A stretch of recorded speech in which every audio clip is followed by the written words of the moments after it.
gone too soon. Hey, how you guys doing? I am back and we want to talk about Keisha. We want to dedicate this video to Keisha. Rest in peace to Keisha. You know, she passed away way too soon. When I talk about a lady that has so much life, so many dreams, so many ambitions ahead of her, and sadly it was taken away by her boyfriend. Now let me scratch that, by her ex-boyfriend. The story that we're going to talk about today, we hear these stories often, so we need to continue to talk about these. I'm going to ask you guys to please make sure you guys like, share, and subscribe to this YouTube channel. Let's get these likes up. If you can hear me clearly, can you please press 1? Just want to make sure this thing is working. Can you please press 1? To give you a more story about Keisha, before I play this video, she moved from Florida to Atlanta with her son. She wanted to be a model and an actress. Everybody talks about how beautiful she was, how talented she was. And I'm assuming she got with this guy in Atlanta. Things didn't work out for them, so she decided to split ways. She broke up with him. And they said once she broke up with him, that's when everything went bad. Everything went south, and it was so sad. The first big situation was he broke up into the house. He went into her room, and he had this other guy to go into her son's room. And he had the other guy put the gun in her son's back, telling him, "Where is the money? I want the money that you guys are hiding from the ex-boyfriend." And we do have recording of the son, and he said, "I don't know what money you're talking about. I didn't know the ex-boyfriend had money around here laying around." Come to find out, that was just a lie. In the next room where his mom was, the ex-boyfriend was there graping her. He was graping her. He was beating on her. And then he took her to a hotel to grape her again and to beat on her again. And they said once she got to the hotel, before he decided to go elsewhere, she decided to run. And she ran to a stranger that got her some help. And she did make a police report, and they were supposed to pick him up. However, they didn't get a chance to. And they said 3 months later, and it's just so sad, 3 months later, the police did not do anything. When I tell you, this whole case, the police really has failed her. So 3 months later, the day before her birthday, she was turning 36 years old. She was excited. She had contacted her makeup artist to meet the makeup artist outside of the mall. And that's where the setup lies. Now, they have not said it was a setup by the makeup artist, but I truly believe they knew exactly where she was, and they planned it. I mean, these are thugs, the worst kind. If they put a gun to a child, okay, you know they're going to get to that makeup artist for her birthday and take her out. And I think the boyfriend, it was planned to take her out before she hit 36. And it's interesting how so many deaths happening close to birthdays and celebrations. Some people don't see it as anything, but I definitely see it as deliberate. I believe that these people, they purposely take out other lives on their birthdays, around the victim birthdays. But yeah, the day before her birthday, he shot up the whole car, making sure she was no longer Then, you know, every time once they kill someone, they always go to a different state. So he went off to Louisiana and he was free, you know, but he was a fraud. He did a lot of illegal activities, and because of that, he got caught. He didn't get caught because he killed her. He got caught in Louisiana because he was doing more illegal activities, which was fraud. And he served a good 60 months in jail. And they said, okay, afterwards, we're going to see if we can transfer him back to Atlanta so he can serve his time for the death of Keisha.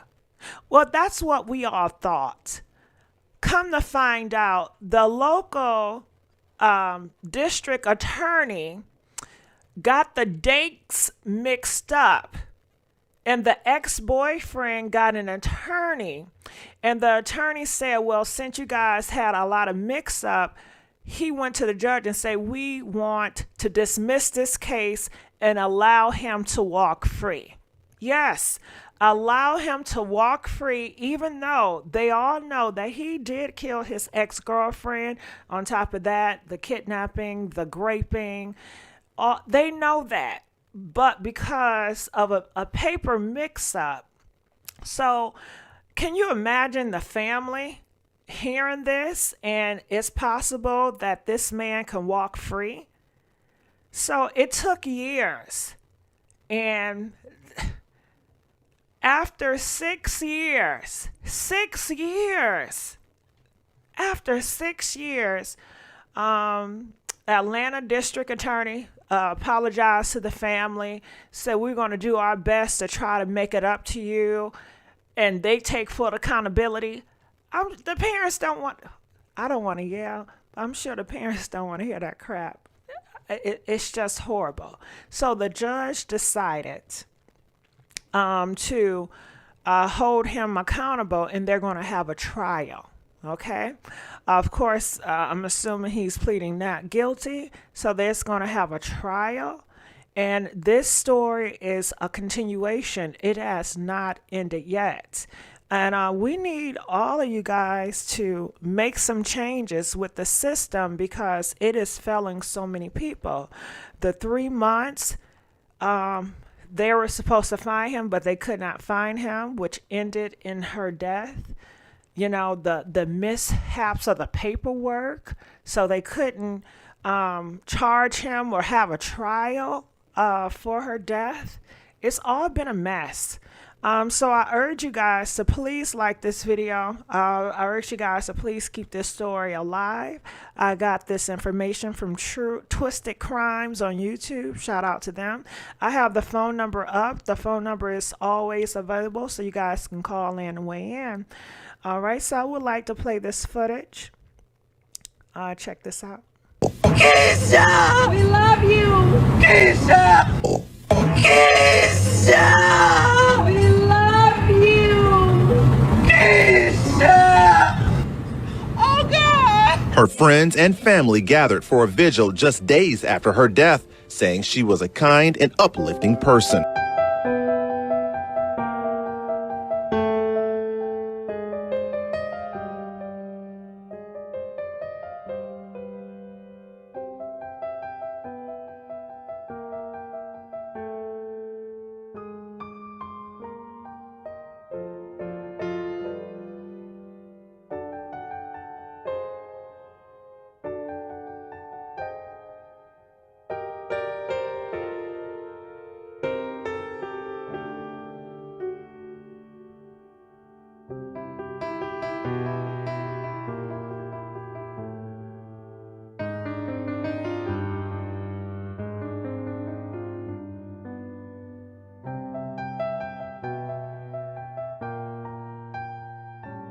What's going on there? They thought my mom's boyfriend's money was in this house.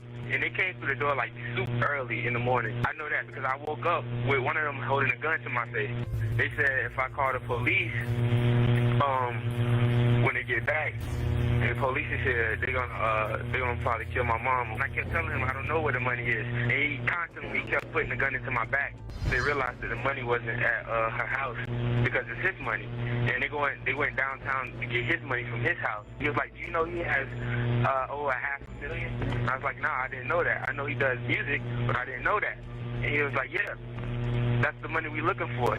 It was a shock, it was sadness, and it was a hurt because I knew her personally. Kevin Sapp says he knew Keisha Brown from her time living in Jacksonville. He says the initial pain of finding out she was killed near her home in Atlanta was only made worse learning how she was killed. She was beautiful inside and out. And you can see the pictures of her, how beautiful she was that way on the inside also. Just a real sweet, kind-hearted person. Police say the 35-year-old was shot and killed as she sat in her Mercedes outside a Northeast Atlanta strip mall Friday night. The aspiring actress and model would have celebrated her 36th birthday the very next day.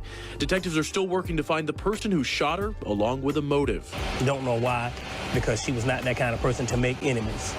So what happened to her, I don't know why. It still bothers me and it's hurting me now.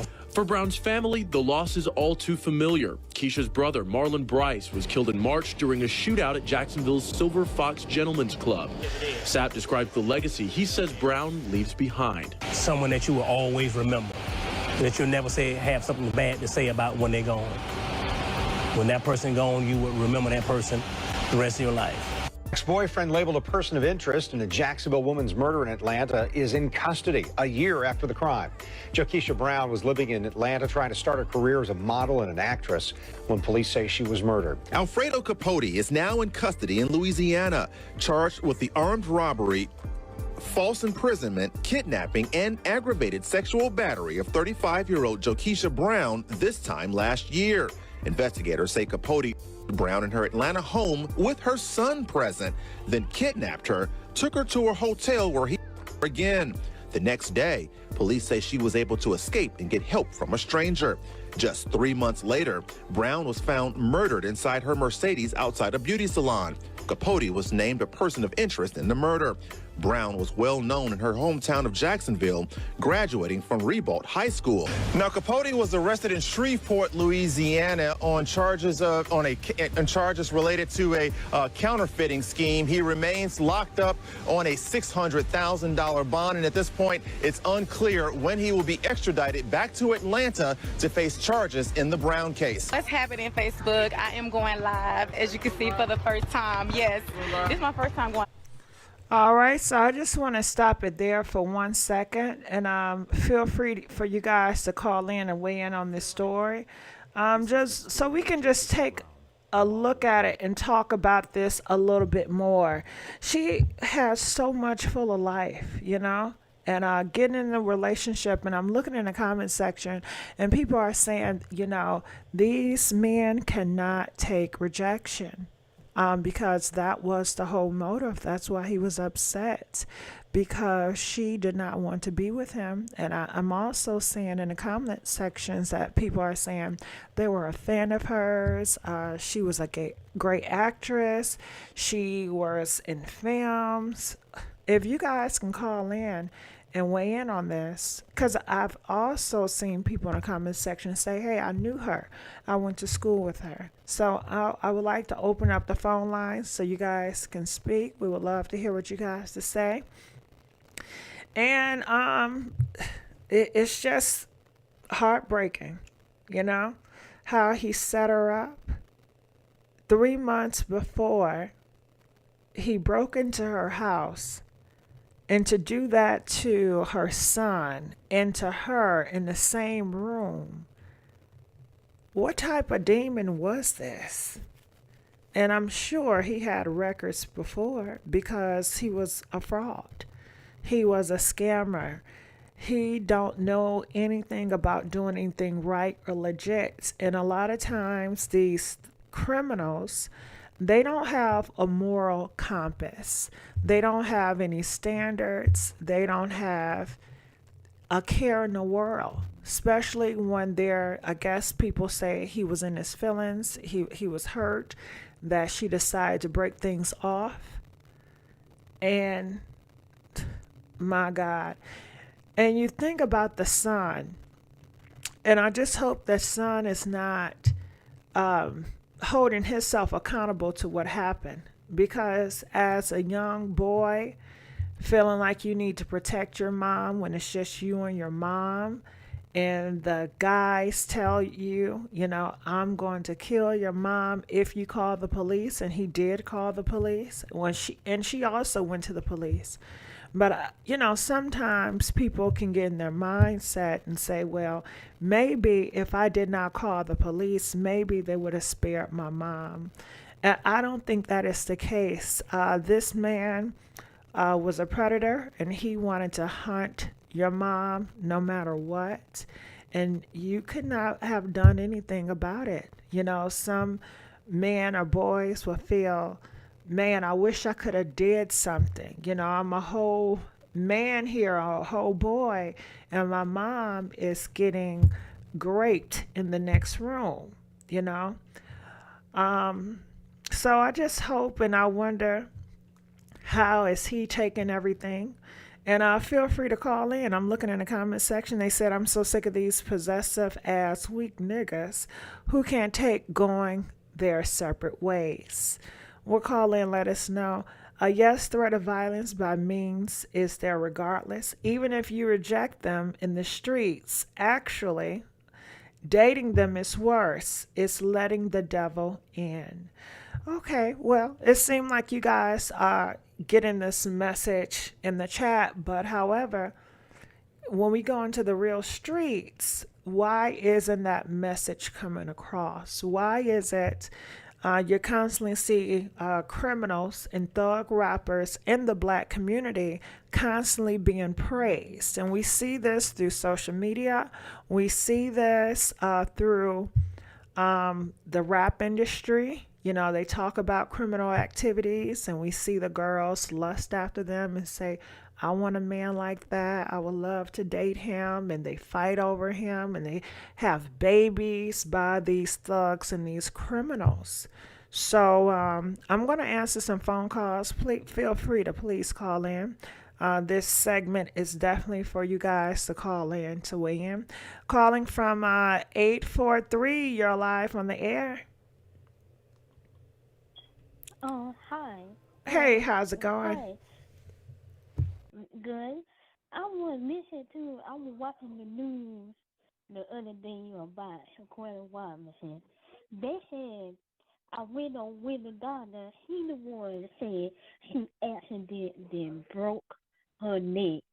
I read her Facebook and I was shocked. And when she body snell her, she couldn't get back up. I think I was so sad when they all did that, and they delete this. Yeah. Yeah, that was very sad. 843. I don't mean to cut you off, but right now we're talking about Keisha, and it could be seen kind of rude talking about someone else when we're taking this time to talk about Keisha. Okay, so at this time we're gonna let you go. Calling from 901. You're live on the air. 901. Okay, 901. We're going to let you go at this time. All right. I didn't hear 901. So 901, do you want to call back? Feel free to do so. I'm looking in the comments section. They say, oh, wow, Long Horseman makes bank. If it's a union, it's not mistake. Pay excellent. Now, I did see a comment, and they say, well, you know, you're not accountable for the mammies. Okay. So what do you mean by that? You're not accountable for the mammies? Can you clear that statement up, and why was that statement made? They said prayers for her son and her family. That was too much. Okay, so I'm going to play more of the clip of the video. But I guess I can talk about it a little bit more. Now, the son said when they came into his room late at night, and I'm assuming they had a ski mask on, and they had the gun, and he said they kept on pressing it in my back, and they were asking for the money. They said all that was a lie. And I feel that that guy who has had that gun in his back, I think he needs to be in jail too. I think we need to find out who this guy is. He needs to be in jail. I also think we need to see the parents. Why we never see the parents of these monsters that do this? I would like to know what church he went to, what bishop did he follow, you know? I think we, and I know I guess people don't want to focus on the monster at hand, but okay, so we got some more phone calls calling from 567. You're live on the air, 567. Hi, Gigi. How are you? I'm doing good. How about yourself? I'm good. I like when you do serious conversations as well because we know what XSO does and also Molly. This is a very, very sad situation. And this is a situation that is starting to trend. It's, all these women being killed and all these children being killed and, you know, parents killing people killing their whole families and, all this stuff. And people really, really, really have to pay attention. One thing I would like to share with all sisters is, this trend of, talking to men all crazy. I'm not saying she was doing that, but the domino effect of things where men are also thinking crazy about our women these days, because these roles are trying to reverse. Now it's the woman acting like a man, and now it's the man acting like a woman, when the whole thing is everybody needs to stay in their place. The man needs to be a man without violence, and a woman needs to be a woman without violence. For this to happen to such a young, beautiful queen, which is happening to a lot of beautiful young queens out here who seem like they have a lot going on, and if a man is feeling like he has nothing to offer and they're out here seeking women who have things that they don't have to use and abuse. And so sometimes what women need to really do, besides take account of who you're trying to have these children by, we don't always know who we land with. I mean, you could be married for years and not know that your husband was a demon, But I'm saying especially when we run out here trying to have baby daddies and we think somebody got something that they don't have, and really they're after what you got, the results are death. Hold on, I want to stop you right there because you're saying a lot, which is interesting. People are saying the volume is low, and I'm going to say press 1 if you cannot hear her. Press 2 if you can hear her very fine. Let us know. I don't want you to do all this talking and people didn't understand you or hear you. So I'm going to wait for the numbers. And do you mind if we talk a little bit about some of the things that you mentioned? I don't mind at all because Okay. I really love content when it's serious and when you're doing the celebrity news and all that. I've actually joined your chat, before, and we had a good time. I appreciate when that. you do, even if I'm not available to, be all in the comments or whatever, I listen to you.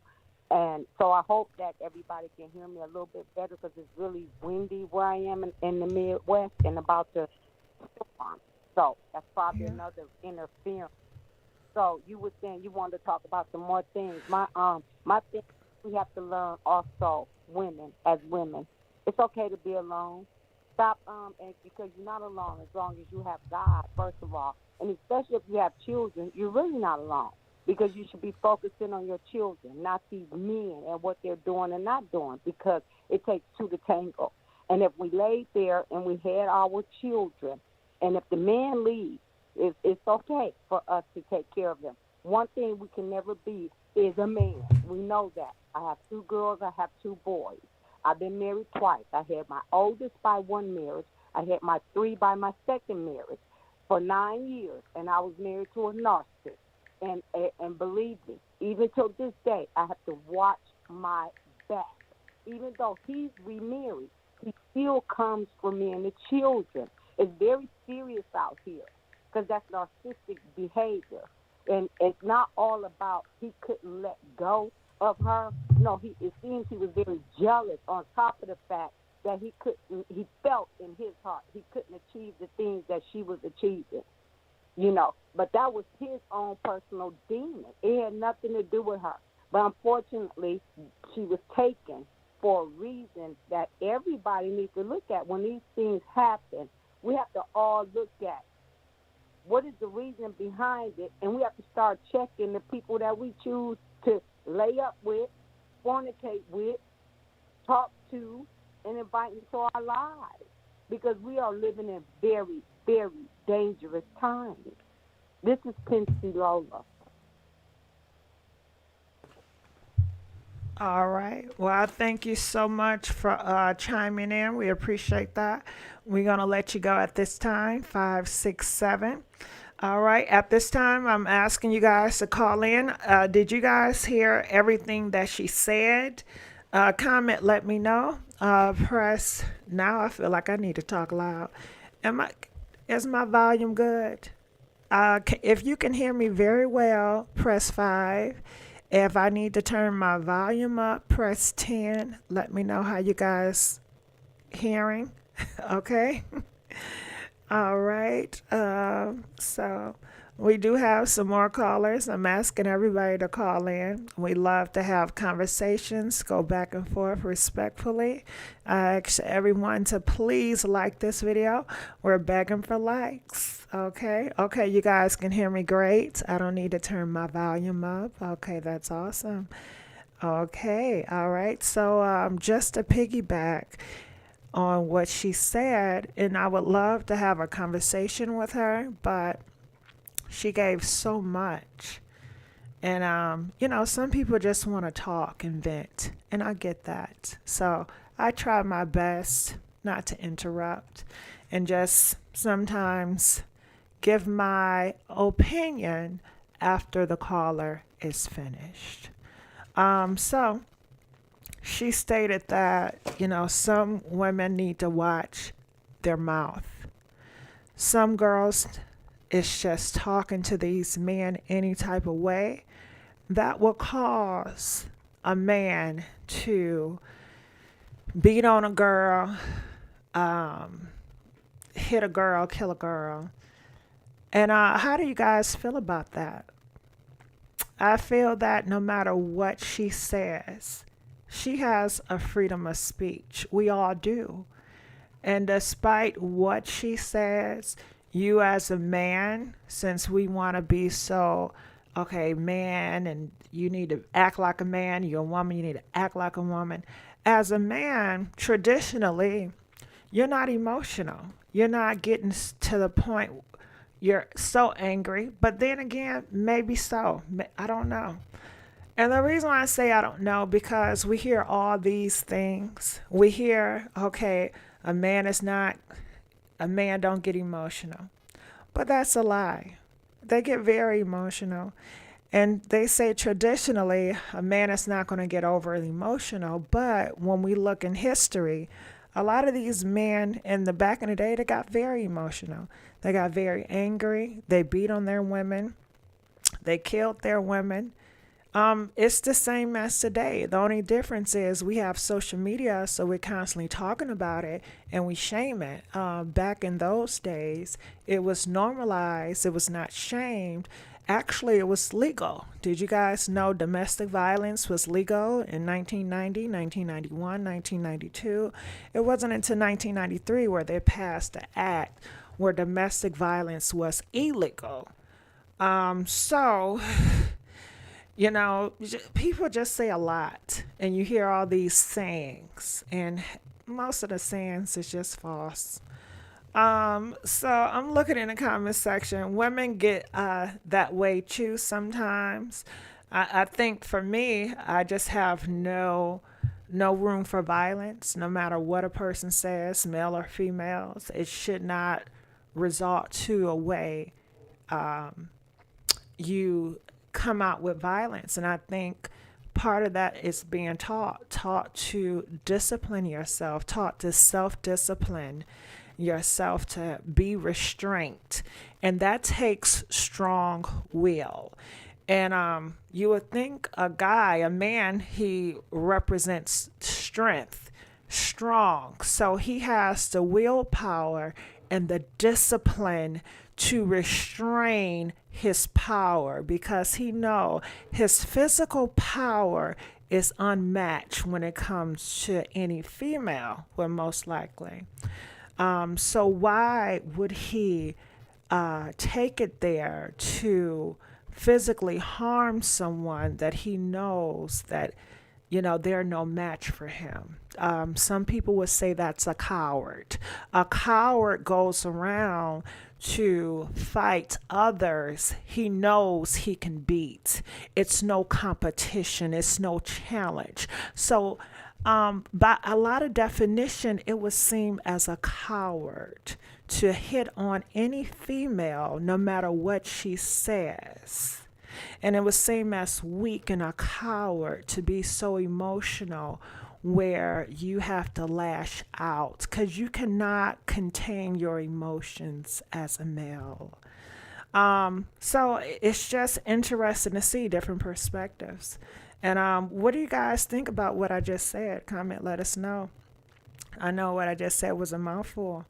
Someone says walk away, get a soft back, hit the wall, or the pillow or fight. Therapist told me and my ex, but that may be harsh to some, but it was good for us. Yeah, I mean, you have plenty of options when a girl is yelling or she's cussing. You can leave the situation. You can take this as a warning and not deal with her ever again. Most likely, in these relationships, once a man is done, most likely it's over, you know? It definitely seemed like the girls are more, they forgive, they take the nigga back, they take the nigga back, they take a nigga back. But it definitely seemed like when a man is done with it, it's done with it. So they said that's weak. He said that's weak. Let's not act like women are causing the abuse. Well, some people do, and that's tradition. Tradition is, you know, it's always the woman's fault. Tradition is, you know, well, what did you say or what did you not say to cause him to do it? You know, I'm sure you guys have all seen The Color Purple. In The Color Purple, she says if she is not obeying you, then you should beat her. And she got that idea from, you know, old ways, the past. And that's how they were. However, that's not, Increase your discernment with these men. Yeah, that was tradition. Yeah, so I'm looking in the comments section. Challenge anybody to call in, and I ask you guys to please like this video if you guys like these conversations and you want to keep this conversation alive. Please like this video, or else I'm going to have to resort to doing celebrity drama. Okay. Tara donating $20. I thank you so much, Miss Cunningham. I appreciate that. I'm on the line. Okay, Ash, I'm going to get to you. Come through, Gigi. It's a traditional to blame the women. Of course it is. No struggle loved allowed. You know that is tradition. Tradition is, what did you do to cause that man to hit you? Well, are you having sex with your husband? If you're not having sex with him, then that's why he cheated on you. Are you making sure you're looking good for him? If you're not, then that's why he cheated on you. Are you cooking for your husband every day? If you're not, that's why he cheated on you. I mean, traditionally, women, life surrounded by men, because women didn't have any rights. Women couldn't do anything. It was bullshit. It was selfish of these men. It was horrid. It was evil. It was just evil. It was, I am better than you. You submit to me, and you know, that's pretty much it. You need me to validate yourself. You're nothing without me. And now things have changed where women have options as they should. Women have options where they don't need to or should stay in a relationship that's not benefiting them. And these men are being raised in a traditional mindset, and they have this ownership and being possessive of these girls that they get with. And in their mind, it's like, I own you. And that was the purpose of him raping her. If you know her story, he raped her not once but twice. Raping is a form of control. Raping is disrespectful. I control you. I own you. Nothing you can do is out of your power. You know, even he robbed her as well, and through gunpoint. And I don't know if you guys ever got robbed or had a gun pointed at you, but I tell you, it can be one of the most degrading feelings, because you have no power at that time and you're merciful, and it's like your life is really in the hands of the person that has the gun at you. And I'm sure he liked it, that feeling, because he not did it once, he did it twice. And I'm sure this is not the first time he's raping anybody. And a lot of these men out here, and it's just not him, it's a lot of them. It's many of them. And many of them are out in the streets. They have not been caught. But that control, that's what some have been raised to know as, this is what a man is, to have control, to have power, you know? So that's just mind blowing. I'm looking in the comment section. It says, offer your life in the hands of a madman. Yes. And they love it. They love it. Do you think that they have like, oh my God, I did her wrong? No, they feel just. They feel righteous. They feel like this is their place. And he kidnapped her. And did he care about the child in the next room? Mind you, he knew this child. He'd been around this boy. And to rape his mom in the next room. And to have this male to be so powerless. You know, a lot of people want to talk about women making men feel powerless and emasculated. But you guys never talk about these men making other men feel emasculated. What does it do to a male when he gets robbed by gunpoint? You don't think he feels emasculated? What about that teen boy, that child? The next room, his mom being raped. You don't think that makes him feel less of a male, emasculated? But you're always looking to blame the women, to make them seem like somehow it's your fault. Okay. I know you guys may be tired of me. Are you guys tired of me of talking? Press 5 if you're tired of me of talking. You want me to answer some phone calls. Press 15 if you enjoy this side of me. Press 15 if you enjoy me talking like this. I don't know if I ever gave it to you guys or gave part of me this way to this channel.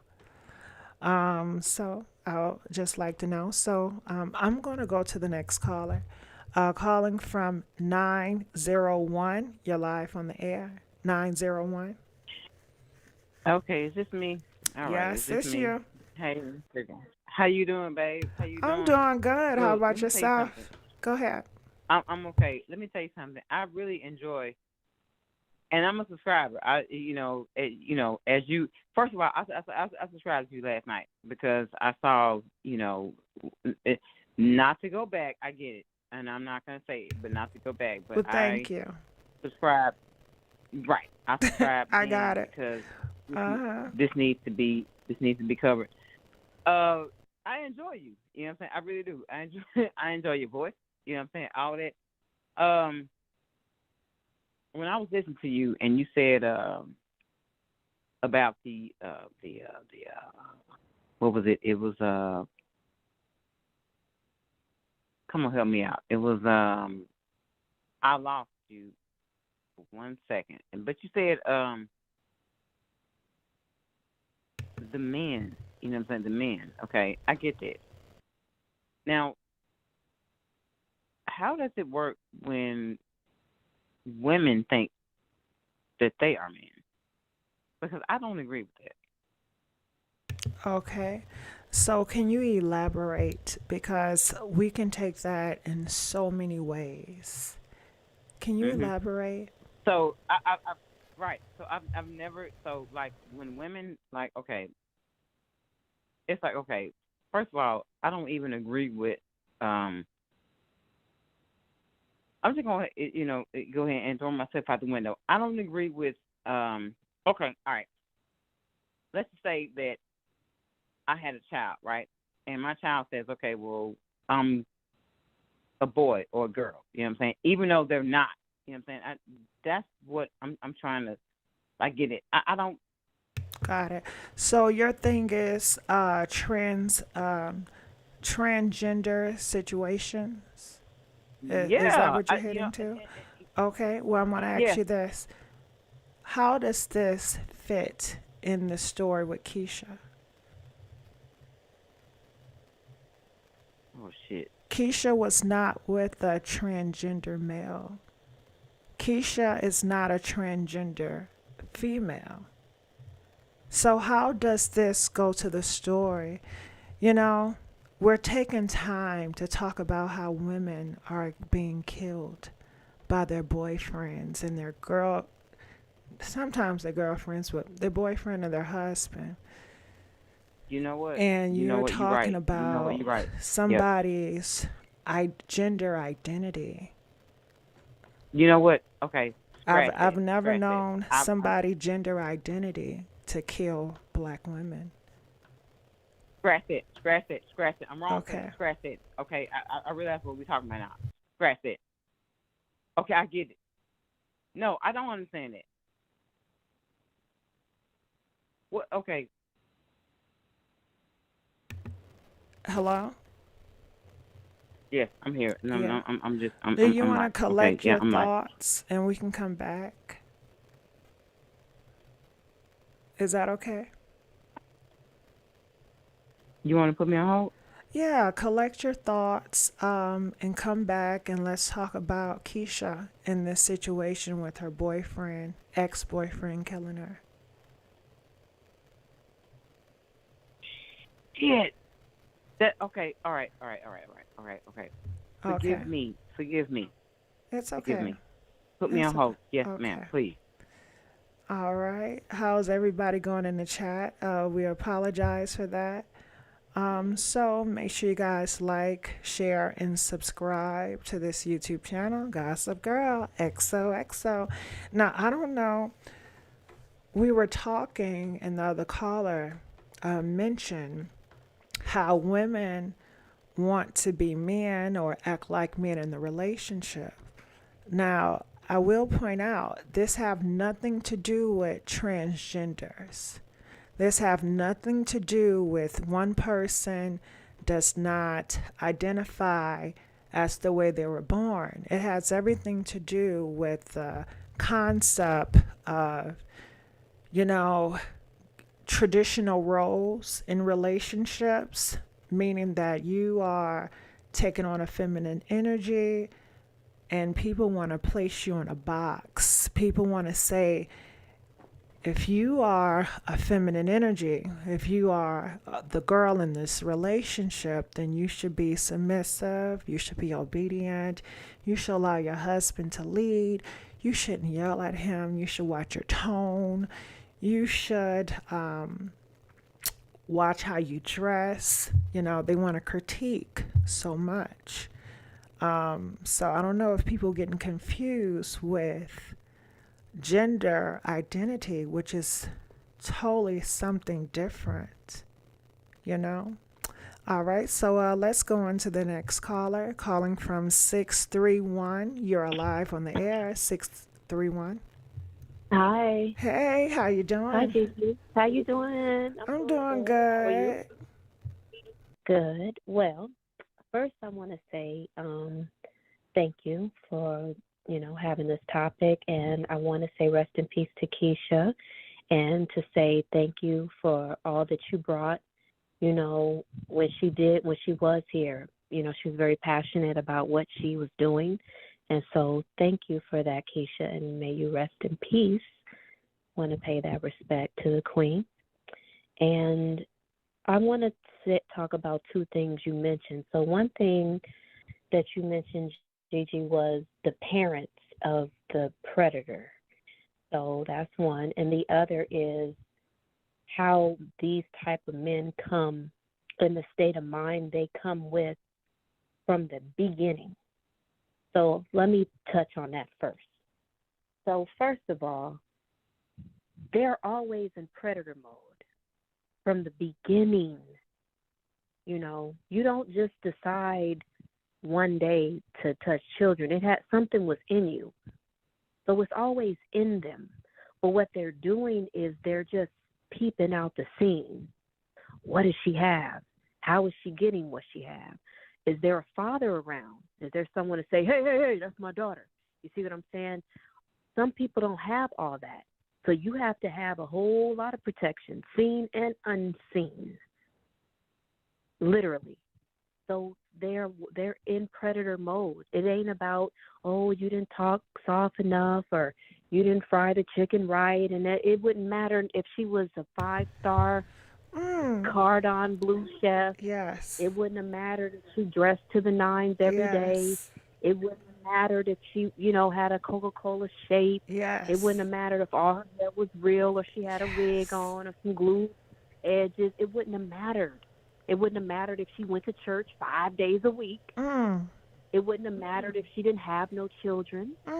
It wouldn't have mattered if she was pregnant for him. It wouldn't have mattered if she was even mute. Let's talk about the women that don't even talk. They in sign language. What about them? It wouldn't have mattered if she came from a 2-parent home, or had a single mother or a single father. It wouldn't have mattered if she was in foster care or group home or adopted. It wouldn't have mattered if she was biracial, or if she was, just one culture or one race. It wouldn't have mattered. None of that matters. These type of individuals are already on the prowl and on the loose. And we need to establish that, and be clear on this. They're already like that. And more than likely, 99.9% of the time, they were like that with somebody else. And this is just she just didn't know. They go from state to state. They go from city to city. They have a history of this. Some of them are on the run. So they haven't even been tried for all the crazy making and shenanigans and shit that they do. Some of them do have a history, but it might not be local. It might be from somewhere else. Some of them are good chameleons. They know how to play the role in front of everyone. So everybody's like, oh, he a good guy, girl, you must be tripping. Well, you talk a lot. So it's probably that. The same ones that be saying that, they're also predators. Why would you say that to somebody that's being abused? Who co-signs abuse? And you have a lot of our people that do that. In the family, so-called friends. Well, what did you do? There's a movie called, that's with Jennifer Lopez. What is that called? What's the movie with Jennifer? Enough. The movie is called Enough by Jennifer Lopez. If anyone hasn't watched that, y'all might want to take a look. I loved it. It's about a domestic. Yeah, me too. And it's a part, if you remember, Gigi, and I'm almost confident that you do, when she first was getting abused by her husband, she called the mother, and she was looking to the mother. No, did she? did she call her? Was she with her? I think she was with her. And she was like, this is going on. And then she looked to the mother of the abuser for comfort. And the mother turned and said, well, what did you do? What did you say? And the look in Jennifer Lopez's eyes was like, what? Like, that was not the response that she was looking for. But you remember that part, Gigi? Yeah, and I'm so thankful that you're talking, about this and the perspective that you're taking. And I do remember, she wanted hope. Yeah. That the mom would talk some sense to her son, but little do she know that she birthed that monster. Yes. They're not. Were you Go finished? ahead. Go ahead. No, go ahead. Please continue. You have the floor. Go ahead. Okay. So, yeah, she did.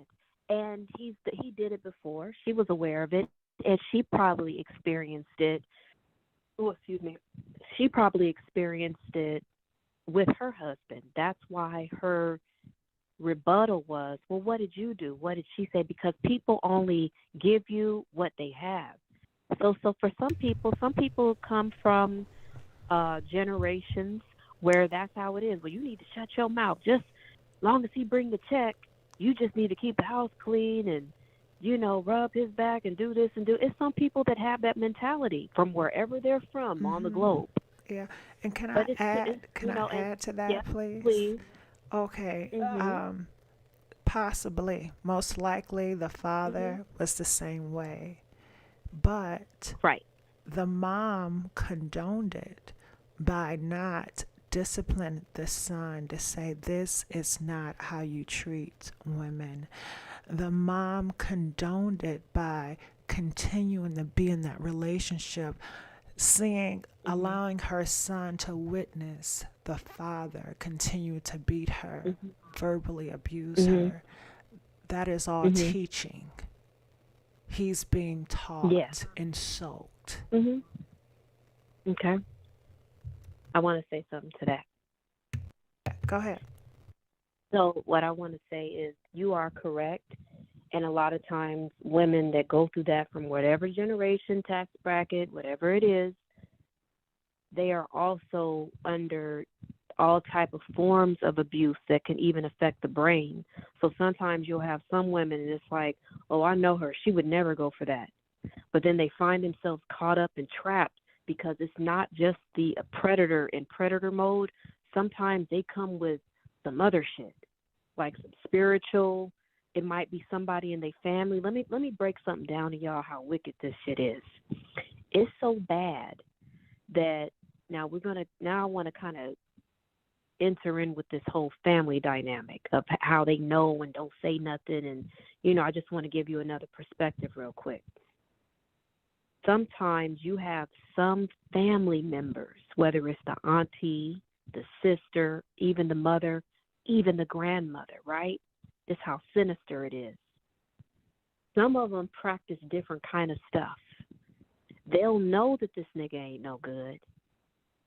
He'll be talking to you. Now he's collecting articles, whatever those things could be. Now they got you entrapped, and you don't even know it. You want to leave so bad, and you can't. You leave, but you come back. Everything that you would normally do to escape, you can't even do it.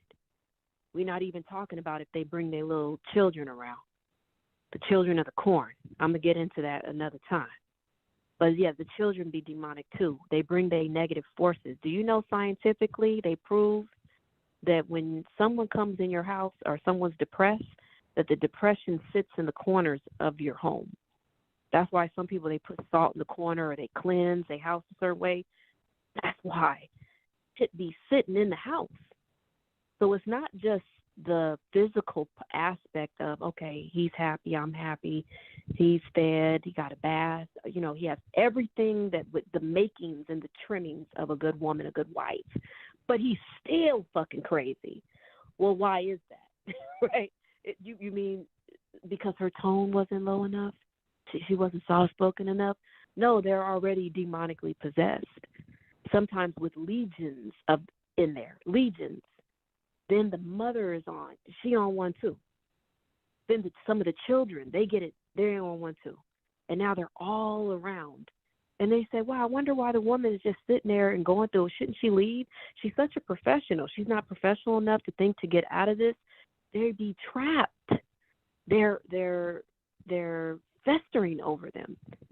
And so I'm not saying everybody, but I'm saying sometimes some of this stuff is a little bit more deeper. They can go to a certain male or female that know how to put something in the pot and have them stuck.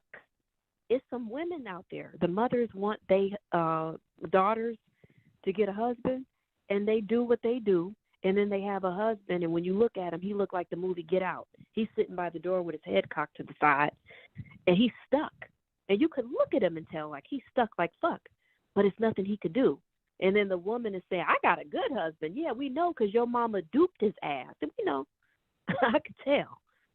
Yeah, I got a good man. And the house is filthy as fuck, and he's stuck in there.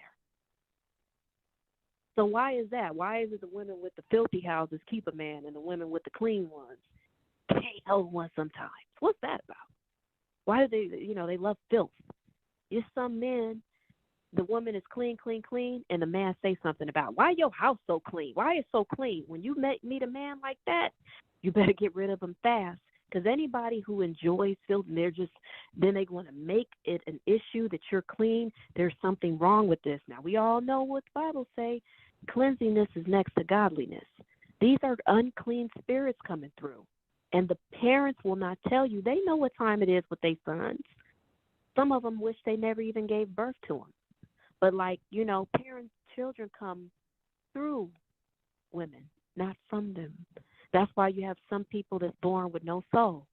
Everybody have a spirit, but not everybody have a soul. So you have a lot of these demonically possessed people. They've been demons. But when they're children, sometimes they could be like that, straight from the womb. But sometimes it takes time for them to develop. And they become more sinister and more sinister. Then they want to date. So some of them can be attractive and well-dressed and all that. But then the switch comes. And so you have all this positive energy and vibrant and, a go-getter and all this. You're doing all the right things. What could she have possibly done, Keisha? She's busy all the time. It takes a lot to run a business. And this nigga's just around, just lurking. He was plotting on robbing her from the time he saw her. He was already sizing her up. You know how people pocket watch? Or the niggas and niggalettes too, niggas and niggettes sit up there and say, oh, are those new? Bitch, what you mean are these new? You don't know what I have in my closet. Excuse me? So this is how they coming. They know what nice look like. Everybody know what nice look like. Even somebody that never had nothing knows what nice look like. And that's what it is. And the parents, they know, but they do not care. And then when you call them crying, they'll say, well, you need to get away from him, or, you're 25 or however age they want to say, so you should have known better. They'll turn it on you. A lot of the time, these demons also abuse their own parents. So they're happy that he's, nesting with someone else so they can get the fuck out of their house. They've been dealing with their crazy ass since they was 2. Now he's 22, 32. 42. Oh, he got a woman over there? Okay, well, let that nigga stay over there. They already know what he's going to do. But at least they get a little bit of peace of mind until that doesn't work, because it's never going to work. And then they're back in their hair with some bullshit. It is a constant cycle, and it is never the woman's fault. I don't care if you yelling and screaming or not. Because we all know babies yell and scream, you going to beat them too when they cry? So what's the difference? Well, the baby just kept crying, so I just grabbed him by the feet and knocked his head to the ground. I was playing, they beat these children now for the video games, these niggas. For the video game? You know what I'm saying? Like the video game. They're killing their parents because of a video game. So we got to establish this shit once and for all, that it is not your fucking behavior, it's not your behavior that's causing the demise. They're already like this. Please, let's establish that. And they're roaming and they're breeding and there's going to be more. And that's why the parents now need to start telling their children little increments about these types, because as they grow and mature, they're going to meet them. We got to warn them. I'm not saying give it all to them because they're children and it takes time to process, but they're already being fed a bunch of bullshit anyway, so you might as well let them know that, hey, narcissist definition, teach them to open the dictionary. Start little doses when you feel like they're ready, because they're having babies. And all of them aren't going to be on the righteous side. They're going to be little day demons too. And those girls are going to want to date. And where do you meet anyone now? Where is the right place to meet someone? In the conscious community? They're there too. At church? They're there too. At college? We've seen that. So where are they? There's no way if you meet them online. Some people meet people online and it works beautifully. But a lot of times there's more predators there. So there is no way to really tell a woman like where to go. It's a gamble. Either way, you rolling the dice. Either way. You understand what I'm saying, Gigi? Yeah, I hear you. I definitely hear you. This is beyond. This is something else. The way this shit is going every day, every week, everywhere. This is something way spiritual, and they do not care. And that's why, sometimes when women meet men, we've been programmed to want to let the man know that I'm independent, I got it. Yeah, this all me. I'm not getting no assistance, I ain't getting no help. It's all me, and you're running this to him. If he's a predator, he like, oh, for real? Oh, word? Oh, okay. I'm gonna rob this bitch in a few months. I'm gonna make her feel like she in like FIEN, and then we're gonna set her up. This is how they thinking. While you're this independent woman, which is great, there's nothing wrong with it, but he's in predator mode. That's where I was saying before, that's where the cameras, and we need surveillance now. You cannot take these niggas at face value. Those days are done. Permanently. Surveillance, not just to see, but to hear with your ear. In your car, hidden. In your house, hidden. We're so nice and we're so much of nurturers that we end up telling them once we feel comfortable. Like, you know what, babe? I just want to tell you I have some cameras, but, it's cool. So I just want to let you know. And he's like, really? I thought you don't trust me. Now you done exposed it. So that's not a good thing. What I'm highly suggesting to the women that hear me right now, get you some fucking surveillance in your house and don't tell a soul. Do it on your off day. Do it when he's wherever he is. Please.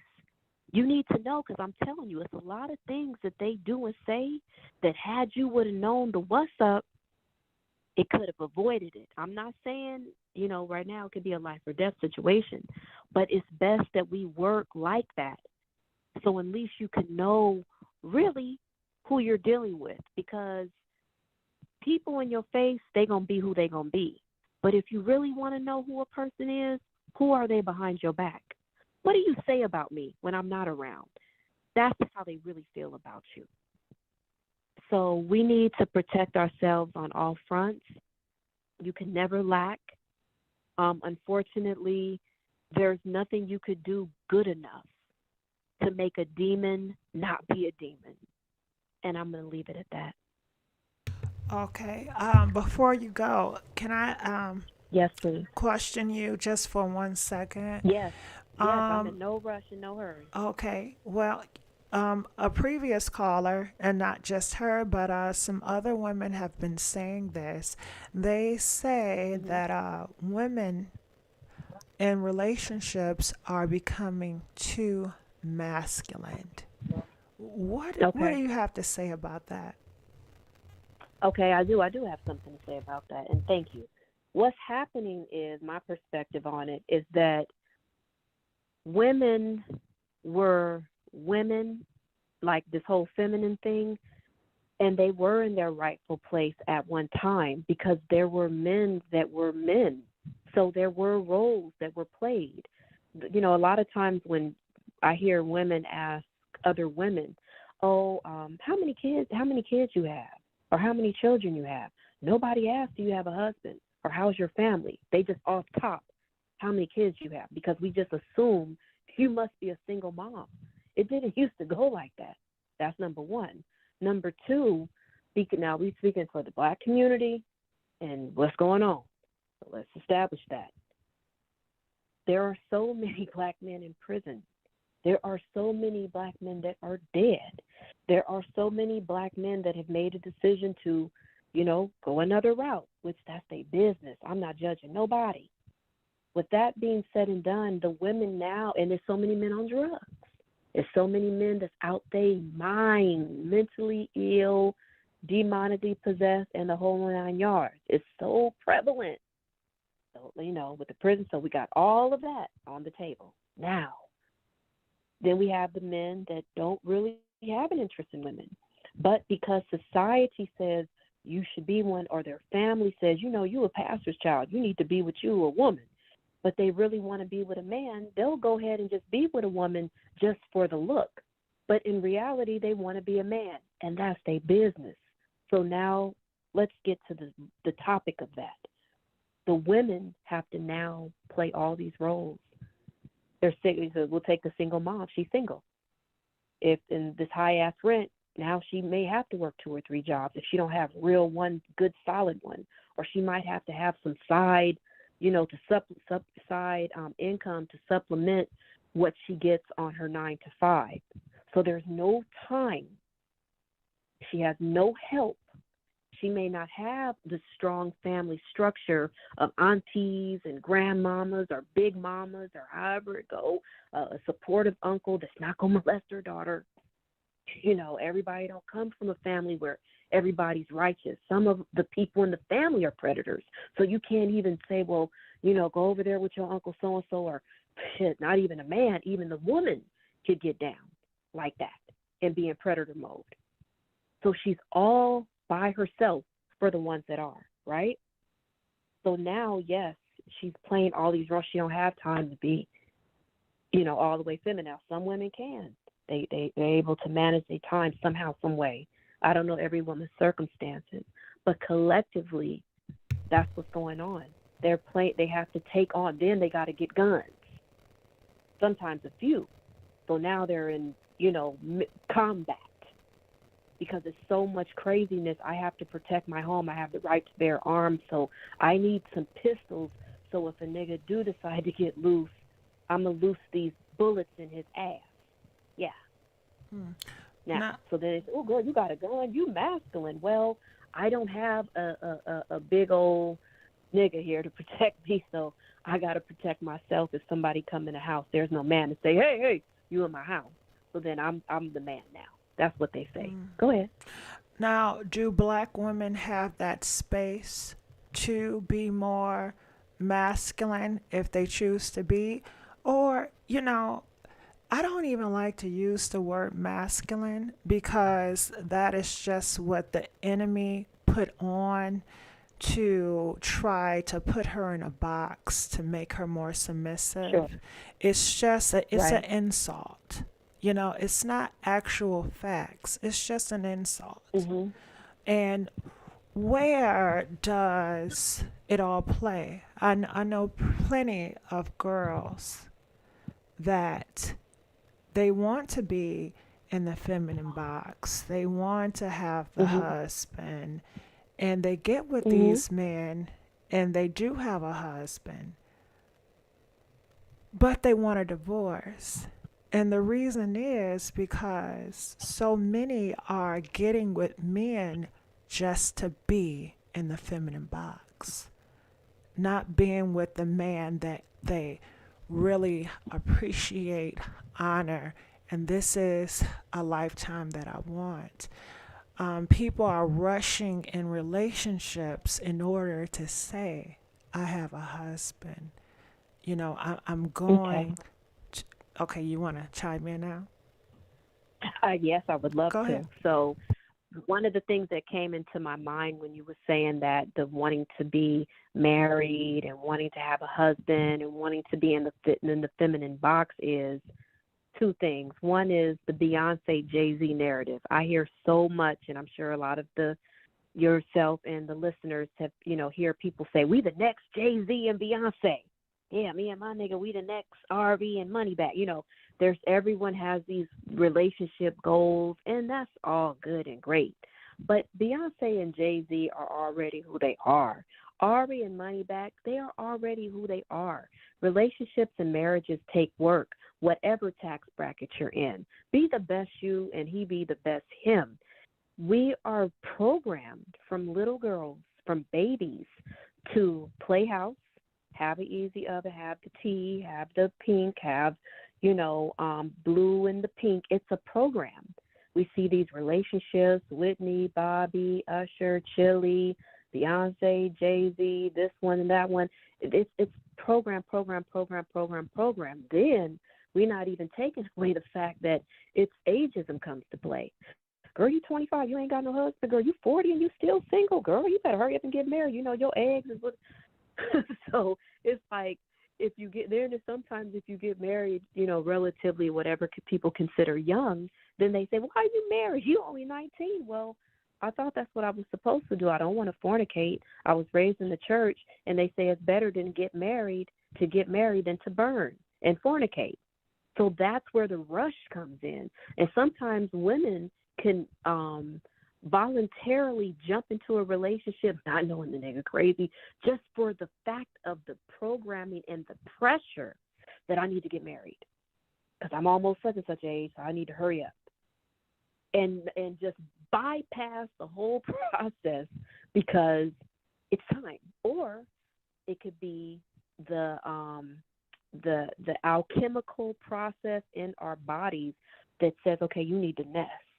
It's something physical that happens that a lot of women aren't even aware of. And they say, damn, why did I just jump in a relationship with that nigga like that? Because there's something in your system that's saying, I am ready to nest, have a house, have a place, apartment, what it is, and I want to be, because that's your divine right. So that's another thing that's happening. So you have these women that are women, natural, whatever, in their essence, and they want to be, and they are what they are, but is the man who he is. For all the book lovers out there, I got another book recommendation. Get your pens, get your notes out, pencils, what have you. The book is called The Science of Love. The book is called The Science of Love. It's by John Baines, John Baines, Baines. It's called The Science of Love. I don't get no coin from it. It's not my book, but I know that our people, we haven't been taught how to date, what love really is. Some people, they say, oh, love is kind and love is patient, so they end up staying with a crazy nigga too long because the Bible said, you need to be patient and you need to just suffer through. So you have these long-suffering girlfriends and these long-suffering ride-or-die chicks, and then they look haggard, older than they should look, beat the fuck down because it says, I need to stay with my man no matter what he do. And by the way, make him a plate. Fuck you tripping on. Yeah, make him a plate. So it takes away all the good things that you would want to do, or to take that longer bubble bath or whatever it is that you want to do to keep your sanity, because you're in a hell house with this hellish demon and it ain't nobody on your side to have your back, let alone even understand what you're really going through. Because so many people don't get it. They like, he's crazy, this girl, why you just don't leave him? You don't know that he's been gaslighting you, which affects your brain. Yes, it does. The hypothalamus gland, it causes it to shrink and expand, and it and it causes a temporary brain damage that takes 6 to 8 months to just heal alone. Do you know how many black women that's going through that in America? We ain't even going to talk about the other continents, just right here. Not here, here. It's a lot. They can't go. They stuck. Then we're not even talking about the demons who put stuff in your drink, mix your pills up. So you wonder, I wonder why I forgot everything. Why I'm forgetting? You're not getting sleep no more.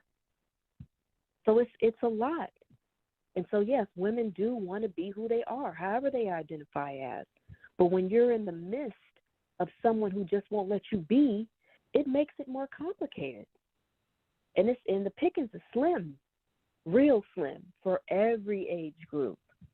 Because if it was all about, just the whole concept of youth, then every 19-year-old would be happily married, right? Everybody 22 would just have these great husbands, and it would be everywhere. It'd be global phenomenon. Yeah, but we see that's not the case. We have to give space for the percentage that don't want marriage. Everybody doesn't dream to be married. True.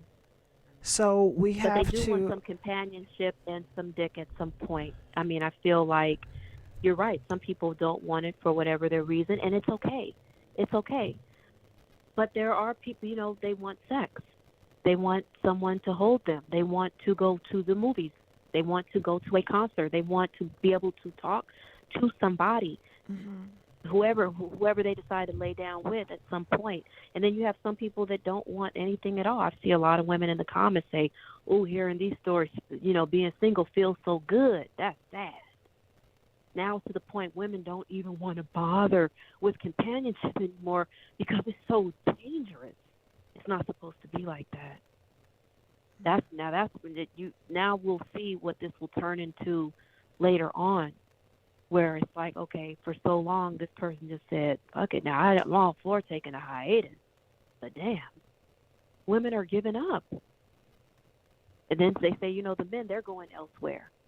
And then there's people, we don't love ourselves collectively. So then that's the issue. So it starts there. It's a lot of people who've already, especially these predators, they gave up a long time ago. A lot of them came to this planet already warped. Yeah, they were already warped. You never stood a chance. Well, if Keisha chose to be single, she would still be alive. Perhaps.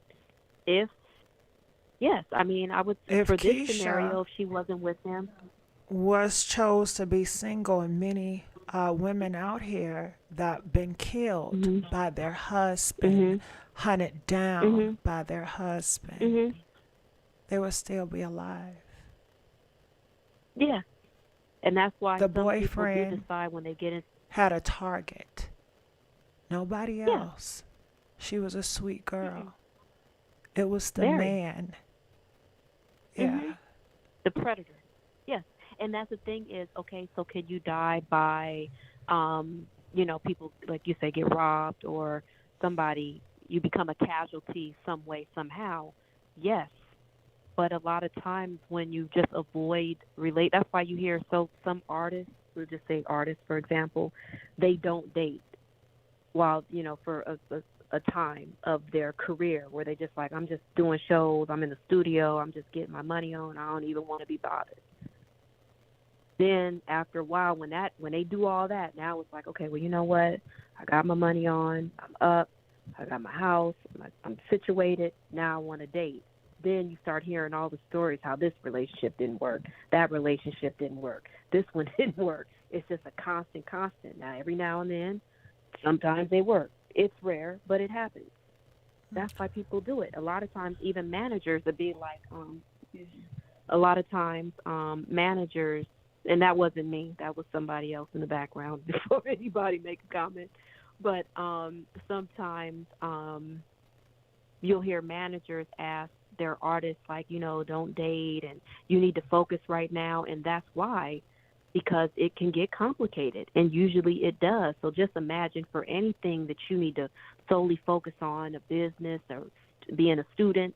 Sometimes people say, girl, don't date while you're in school. You need to get your education. You could date later. You need to have your head in the books. All of these things we have heard, and that is why. And then the minute it's like, okay, well, I want to go to the dance, or I want to do this. If he ain't cool, then yes, you are taking a high risk, especially in today's times. It was not like this. Not like this. So, yeah, it's risky. That's why there's so many women like I don't even Kim Porter, Diddy's baby mother. Or, she had a meme she put up, and it was like, I don't know if it was some cats or some babies. They would sleep real comfortable, and she put, "This is how I sleep every night, knowing I'm not being cheated on."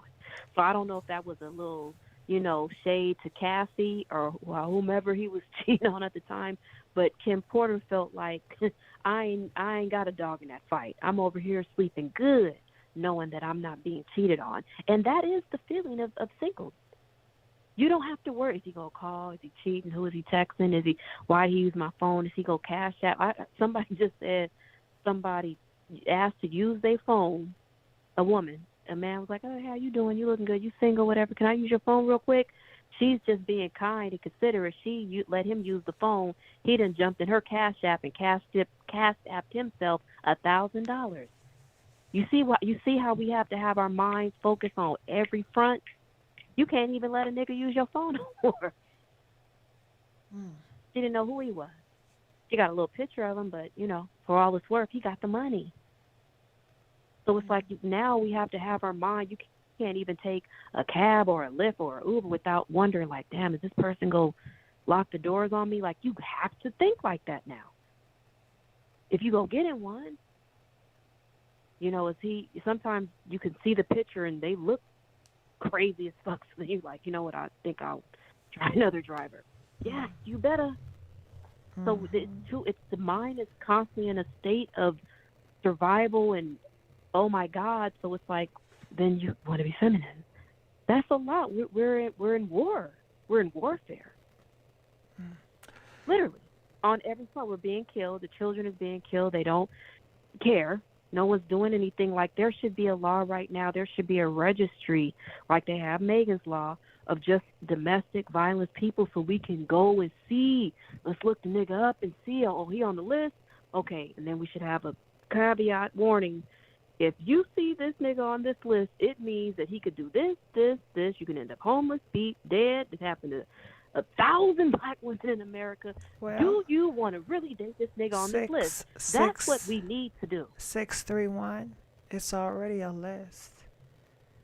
You don't think these women know what they're dealing with when they're dating men from lockup? You don't think they know?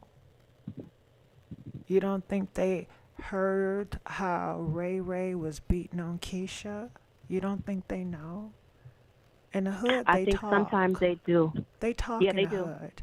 And also, people know he's in and out of prison for X, Y, and Z. They know. They know. I would love to respond to that real quick. You are right that there are some women that do know and feel like they are the exception to the rule. And I'm going to give the example because we live in this celebrity world. I'm going to take Keisha Kayor and Gucci Mane. Now, for all you who know who Gucci the rapper is, Gucci Mane. Okay, hold on. We've seen how he looked before he got with Keisha. I got to stop. Yes, ma'am. They said we are off topic. They say we are off topic. Okay, not really. Okay, you just asked me a question, and I'm about to roll this right in. We're right on time. Believe me, whoever just said that, we right on time. The reason why I'm saying this and how it is very relative is what you said, that the women believe, they know who they are, but yet they still get with them. My response to you was, most of the time they feel like there's an exception to the rule, that once he get this coochie or once he get my sandwich or whatever it is good, once he come over here and see how I put it down, he will change. That's typically the mindset. Oh, he ain't gonna do me like that. Oh, that was your situation. Just because he did you like that doesn't mean that's gonna be my experience. Most of the callers have heard that somewhere down the line. I'm almost 99.9% sure. Now, why I brought up Keisha Kayor and Gucci and how it is relative is because before he was the man that you see today, when he got out of jail and everybody thought he was a clone, he wasn't that person. When she got married, they had the event on BET or however it went. The brother of Gucci got up and said thank you to Keisha, and then he burst into tears because everybody knows she played a major pivotal role on him looking, being healthy, got him off the drugs and everything today.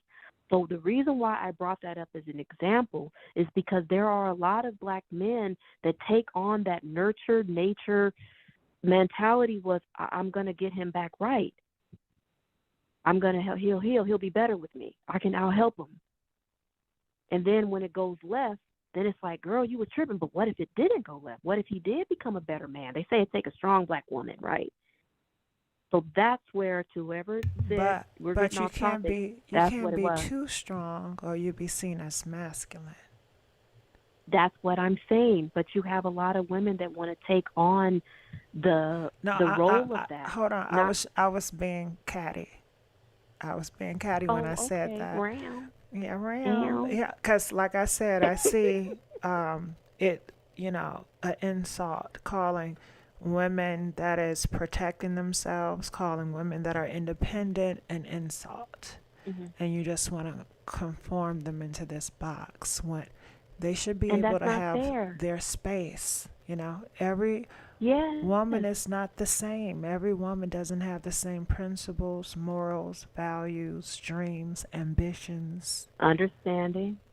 We don't know it all. That's the thing. Everybody don't know it all and how to go about it and where to be and have the game and all that. And even if you did have all that, you're still subjected to possibly meeting a demon at one point in time in your life, no matter what you do. It was a woman in Atlanta. She had, I don't know, she was a lawyer, prosecutor, something, big, beautiful high rise. Some crazy nigga killed her. They had something going on, some type of entanglement. I don't know. But yeah. So it's like people give people a chance, like, okay, well, maybe I'm looking for an administrator to do some data entry. I don't know. But I'm just saying we have a lot of women have loving hearts. We have loving hearts. We want to, and then some don't. Some like, if you don't have nothing, then I don't want nothing. But even the man that has something, that has no prison record, a lot of them are also predators. And that's the misconception that they all come from jail or they all have this background. It's a lot of predators that's just been getting away with it. People talk about it, but they haven't been to jail for it. They still keep being predators, under the radar. So, yes, it is true what we can see. So then, yes, that should be a red flag on fire. But there are some men that come as a wolf in sheep's clothing, and you would never know. They are the psychopaths of the world. Those are the ones that really would have you fooled, and people say, wow, he was the nicest guy on the block. It's so many of those. So we have sectors of them. They're not all from prison. They're not all on dope. They're not all, crazy. At least knowingly in the community, people gossip and talking. Okay, yes, this we know. But what about the ones that we don't know, that you can't tell, that have the job or the six-figure nigga, whatever? Those ones coming, they're in everything. Military, athletes, entertainers, regular working man, that do what they do. And have a lot of men threaten the woman, you better not say nothing, keep our business in this house. People be scared. They threaten the mothers. I'm going to kill your mama if you say something. It was a man somewhere in Florida. He went and killed a lady grandmother. Went to her store. This happened last week. So she didn't want to be with him no more. So this whole conversation is relative. Maybe not to one person, but somebody feel what I'm saying. I sorry to interrupt, but when it comes to this guy here, the ex-boyfriend, he was very territorial, but oftentimes people see that as, and I guess it is, manly, manly is territorial. People want that macho. Oh my God, when I tell you this man, I know that I'm his everything. He can't live without me. I am his. I want to feel like I belong, and he makes me feel like I belong, that I'm his. It's that That's comfort. another program and manipulation. It is. Right. And it's the testosterone. It's the testosterone and then the woman with the estrogen. And if it's sincere and it's genuine, then that is a good feeling, because most women do want to feel protected. Children, everybody wants to feel safe, and that's their divine right to feel safe. But when that becomes manipulation, and I'm only doing that to give a false sense of security, that's where we have a problem at. And that's what's happening. It's a false sense of security, and it's abuse all the way around. Got it. So, you know, when the guy coming from this territorial space, he says, how could you break my heart? How could you leave us? You were my everything, and by you leaving me, you're killing me. And I'd rather to kill you than to see you happy with someone else, because I love you that much. I love you that much. Love doesn't hurt. Never. Not in the beginning, the middle, or the end. And like I say, a lot of the times they got enough. You know what would be really interesting? To interview some of the men. Like this man, this monster that did this. To really ask some real in-depth questions. What the fuck was you thinking? Why? And when? When did you know? I wonder, that'd be interesting for them to really tell the real gut-level truth of what it was. Because we could speculate. And most of the speculations are real. But it would be so interesting to hear it directly from them. How they moved, why they chose her, what were the traits. Some of them have, but I think, something more ongoing, more in your face, I think that would be a good thing for women to hear and to study so we can understand. But, you said love doesn't hurt, but heartbreak, it does hurt. Yeah, the heartbreak hurts. Yes, right. Of course. So when he gets heartbroken, and you tell him that we're going to be in this forever, and he's taking your word as, I guess what they say, you're being 100, and they see it as a sense of betrayal. It's almost like, I don't know if you heard about gang activity. They say the only way to exit the gang if you're 6 feet under. So I'm thinking from their perspective, it's something like that. I was talking to a gentleman a while back, and he told me, he said the next, in his words, bitch that breaks his heart, he will kill her. May I chime in for a minute? Go ahead. Okay, I wanted to say this because it just came to my mind what you were just saying. Some of these predators, when a woman is on the go, when she's doing her thing, and she's a righteous woman, a lot of them are sitting there seething with hate and envy and anger, just at the fact that they're capable of doing it and the man feel like he can't. Sometimes the man can match the woman and they both be doing it. But just sometimes if he's not secure enough, he'll still feel like, why don't you sit down? You're doing too much. So that can be, sometimes women, you don't have no clue. You just going on doing, you think you're doing the right thing, which you are. You don't know you got a hater in your house, though. And to what? Into the 13th power, though. So that's why it's like, what is it all about? And yes, you have, like you said, the man that said, if a woman leave me and da-da-da-da-da, there's already anger there. He's coming from a low vibrational place just to even say that. Next woman, do me like this, instead of focusing on what you can do to love and what you can do to help and what you can do to be better so it doesn't have to come. Why is it automatically starting from a negative space? Like it doesn't have to, like some men will say, well, what, when you meet them, maybe they'll say, what has a man done to hurt you? Like, I just want to know, what did a man do? Have you ever had your heart broke, or what happened? What happened? They want to know the negative.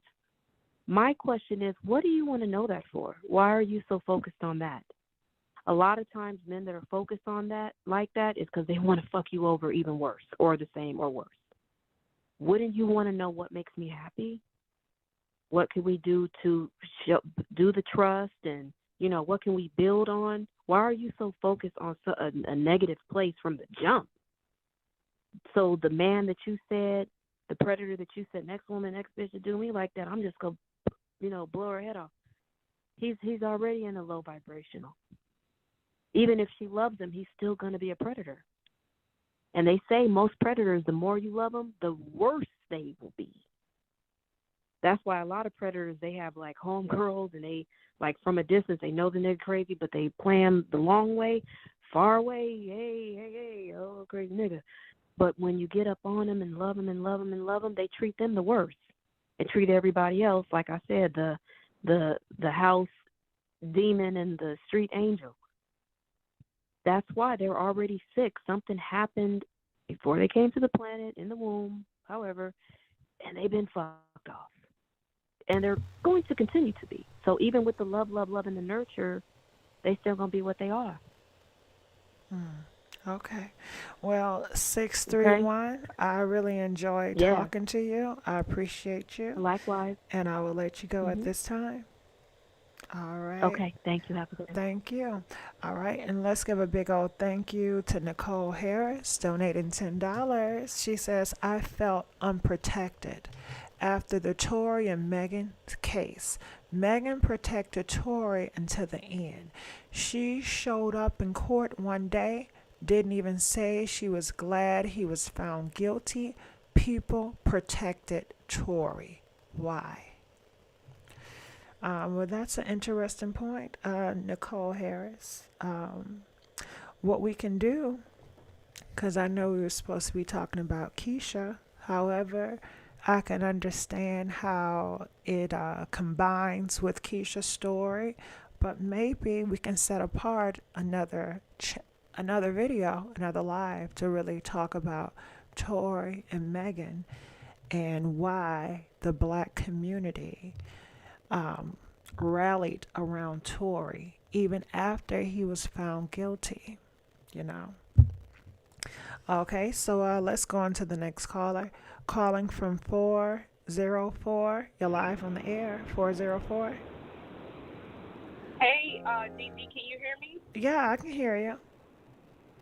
Okay, great. Okay, so I feel like this is a problem, and at this point, that we need to do something about this, because the same way that people ignore or took up with Tory, it's kind of like, well, we not going out there marching for ourselves. We are kind of attributing to it too. So I had an idea of putting together like a template, like a just like an email format, and send it to everybody. Everybody can get it and send it to their legislation, and let them know that we need a hate bill, a crime bill. But my opinion, that's what I think what we need to do. But my opinion on this is that we have to, as black women, stop fucking with let me stop cussing. Stop messing and dating the Canes. We have to stop. You cannot vet them. You cannot, none of them, especially if you a millennial, none of them, none, zero. None. You cannot deal with none of them, because you will end up either with H and with the V, or you going to be dead, like the last three of these live streams that you've had, where you done took the little girl life, the 2-year-old, you done strangled her on FaceTime. You done hunted the girl down with a rifle in the middle of the street. And then I also have to ask, why are y'all messing with jailbirds? Why are y'all messing with jailbirds? Come on. Why you think that he's violent? That's why he was in prison.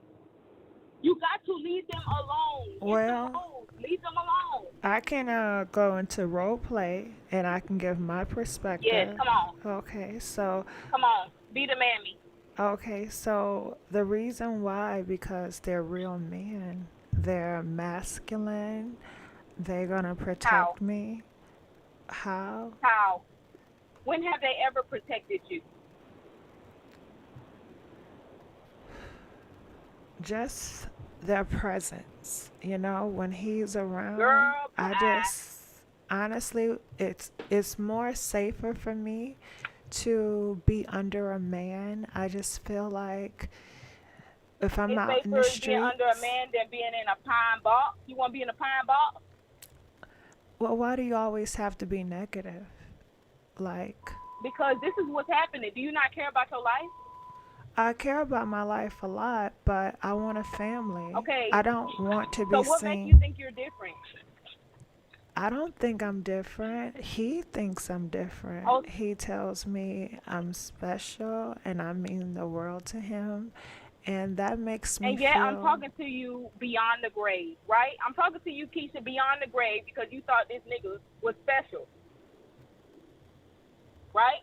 Would you be alive right now if you would have left that nigga alone? well, let's not role play Keisha. Let's just take it outside of Keisha, you know? Okay, let's take it outside of Keisha. Yeah, let's take it outside of Keisha. But You, I'm very disappointed. Wasn't she an upcoming actress? I just did a little research on her. She was yeah. acting. Yeah, she And it was an seemed like these actress and a dudes, model.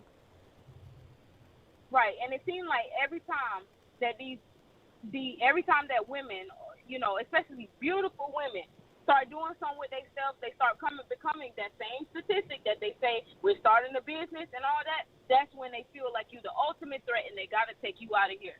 You cannot be successful around these demonic demons. You can't. It's just impossible.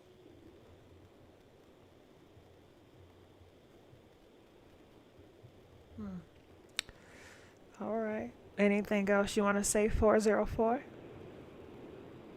Oh no, I thought you were still going with your role play. Oh, because you kind of broke from it. I can't. You kind of broke from it and you were talking, so I didn't want to interrupt you. Oh, I'm sorry. It's I'm so okay. sorry. I just had that. It's really getting on my nerves. I'm gonna write a template. I'm gonna try to see if I can get one of y'all big content creators to kind of push it so that we can get this thing into Congress, a bill passed to protect us, because it don't make no sense for that man that did that to that little girl to still be able to get bond. This is not okay. Yep. I hear you. I agree. All right. I know Okay. it's other people on the line. Well, I thank you so much, 404. We're going to let you go at this time. All right. So we got some messages from Nicole Harris.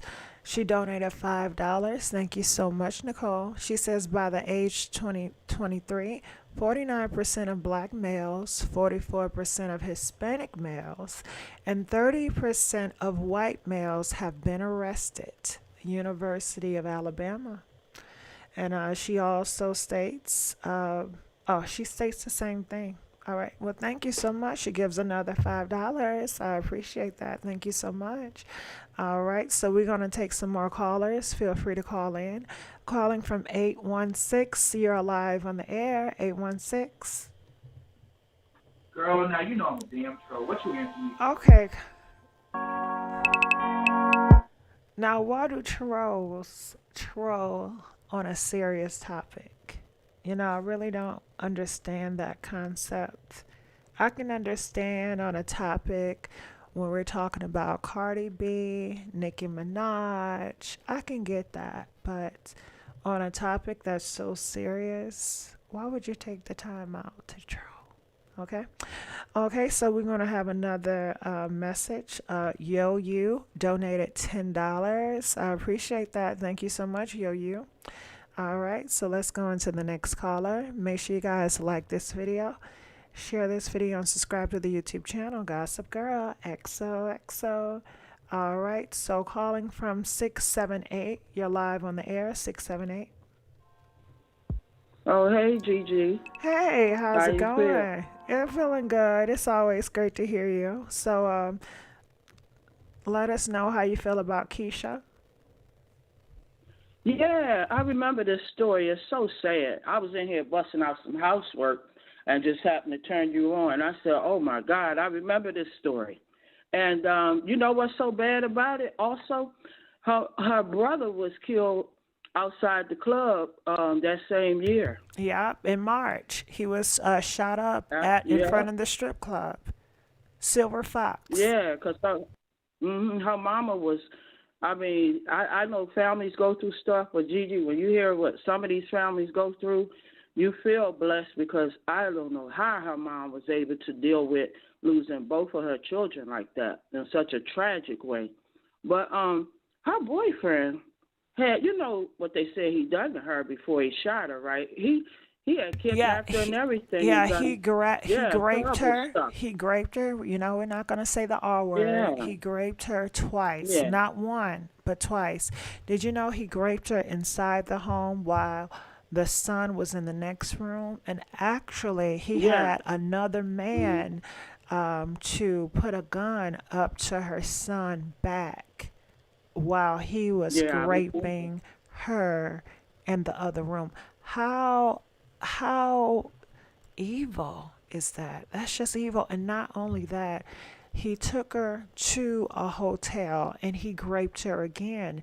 And that just lets you know he wanted control. He wanted to, that he saw her as, this is my property, this is my territory, and I would not allow her to be with anyone else. And I believe that he deliberately took her out the day before her birthday. I believe he said this: I'm going to give that bitch a birthday present she will never forget. And I believe he did that. Yeah, I watched that movie, Gigi, about 100 times.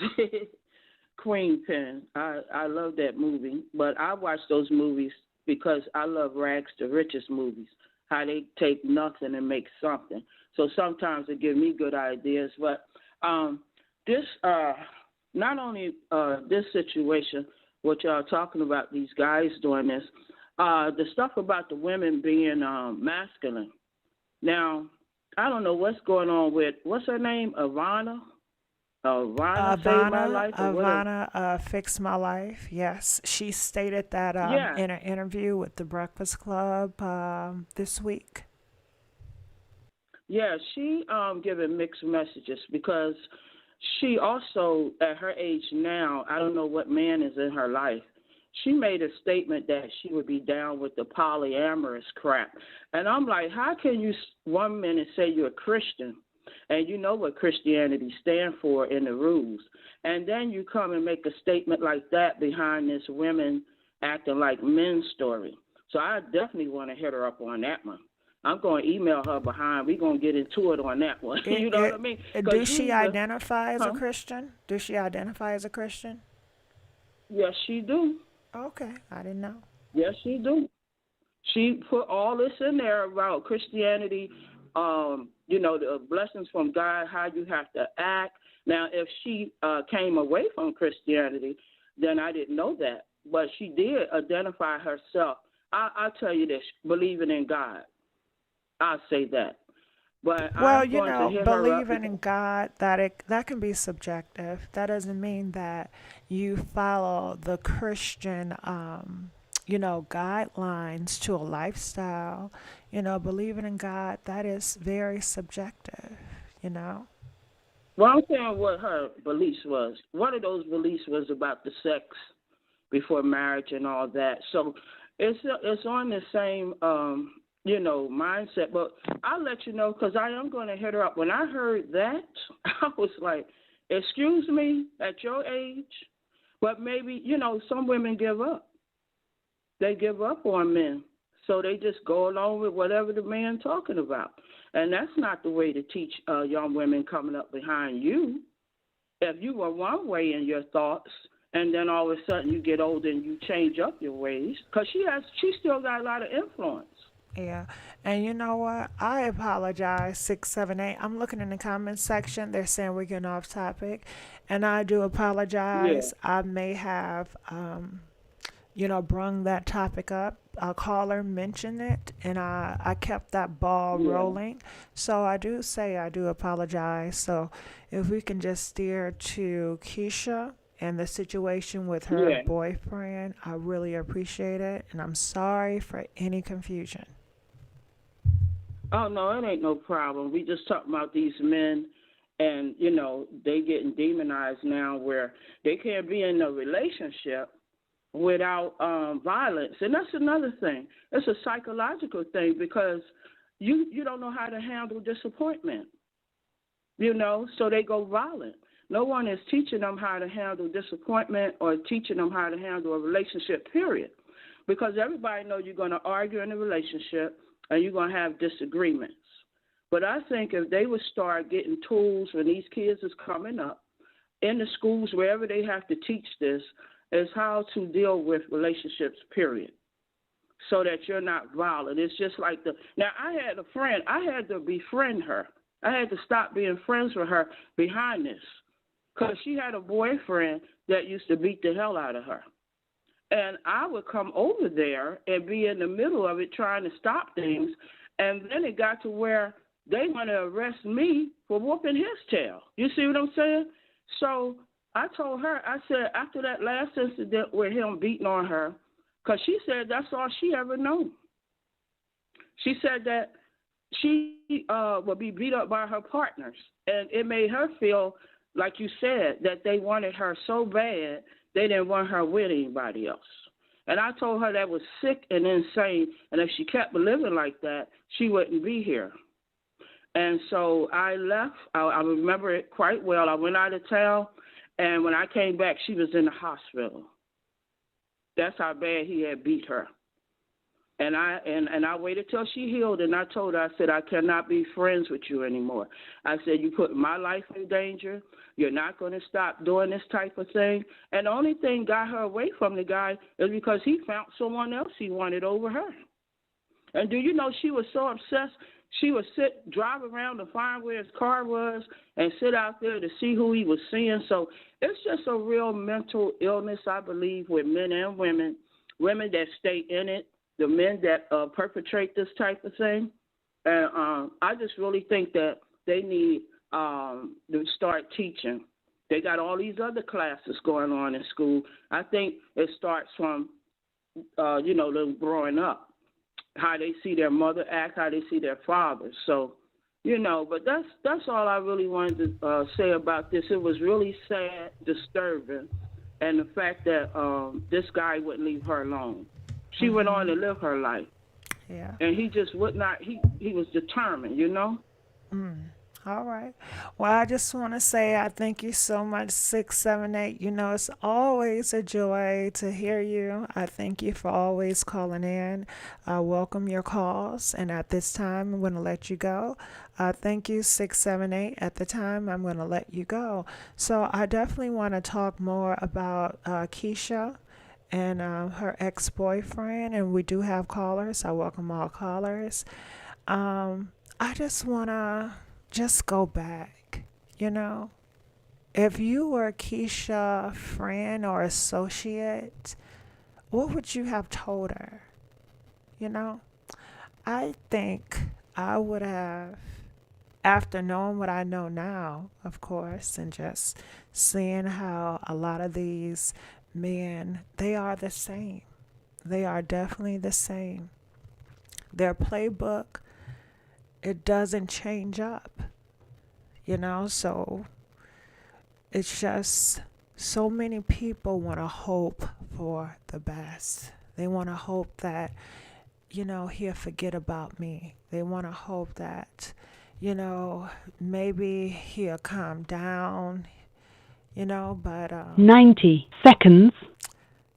Sometimes when they tag you, you're going to always be it. It can be a month, days, a year. Once they tag you, you're always going to be it.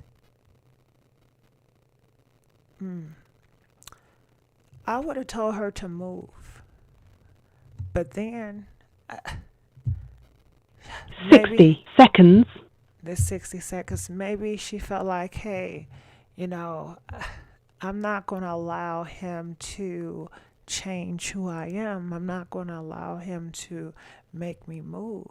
But if your life is on the line, then in your son, you have to make that tough decision. I believe the big warning for me was when he broke into her house and he raped her at her house, when he put that gun to her son's back, when he kidnapped her. That would let me know this is out of order. And the fact that the police, 10 seconds. It's been months and the police have still not arrested him. This man is on the loose. For me, I could not rest. I'm very paranoid, and just thinking that this man out here that want to harm me is out here loose in Atlanta. And if you're not going to move, you know, just move to a whole different state, then, because people can say, well, he can still, you know, track her. He can still try to find out where she is. Plenty of people moved. And guess what? They were found. Just like the lady mentioned earlier with the J-Lo movie, Enough. You know, J-Lo in that movie, she did go to different cities. And he was tracking her down. But what I learned looking at J-Lo movie, Enough, was to fight back. To fight back. And when you fight back, does that make you masculine? You know? Or do you just say F you for people that just want to insult me, to make me, to push me into this box? I think that's the best thing that anybody can do, is just give them a big fuck you. Fuck you. Fuck you. And fuck you. Okay? Because this is your life. And you are the author of your life. You are the author of your life. And don't give anyone power over that. Because you being the author of your life is so powerful. So I would want her to, you know, get a gun, learn how to shoot, and just hope for the best. And still, that could not be enough because she was ambushed. She didn't see it coming. She was sitting in her Mercedes car outside the beauty supply, outside the beauty shop, outside the mall, waiting for her makeup artist the day before her birthday. You know, she was ambushed. Like a setup. Like, he knew that she would show up there to meet with the makeup artist. And that's why I strongly feel the makeup artist set her up. Now, I do feel the makeup artist was pressured. You know, maybe they felt like they didn't have a choice because they was dealing with, you know, reckless thugs that would take them out of here. I don't know. So I'm going to look in the comment section and see just where you guys are. They said, I agree. You agree? I needed that. Oh, I'm glad you needed it. Grab it and hold on to it. Hold on to it tight. And don't let anybody take that away from you. Because trust me, they're going to try to take that away from you. So I'll get back to the calls. Okay, Baby Spice, I'm going to take some calls.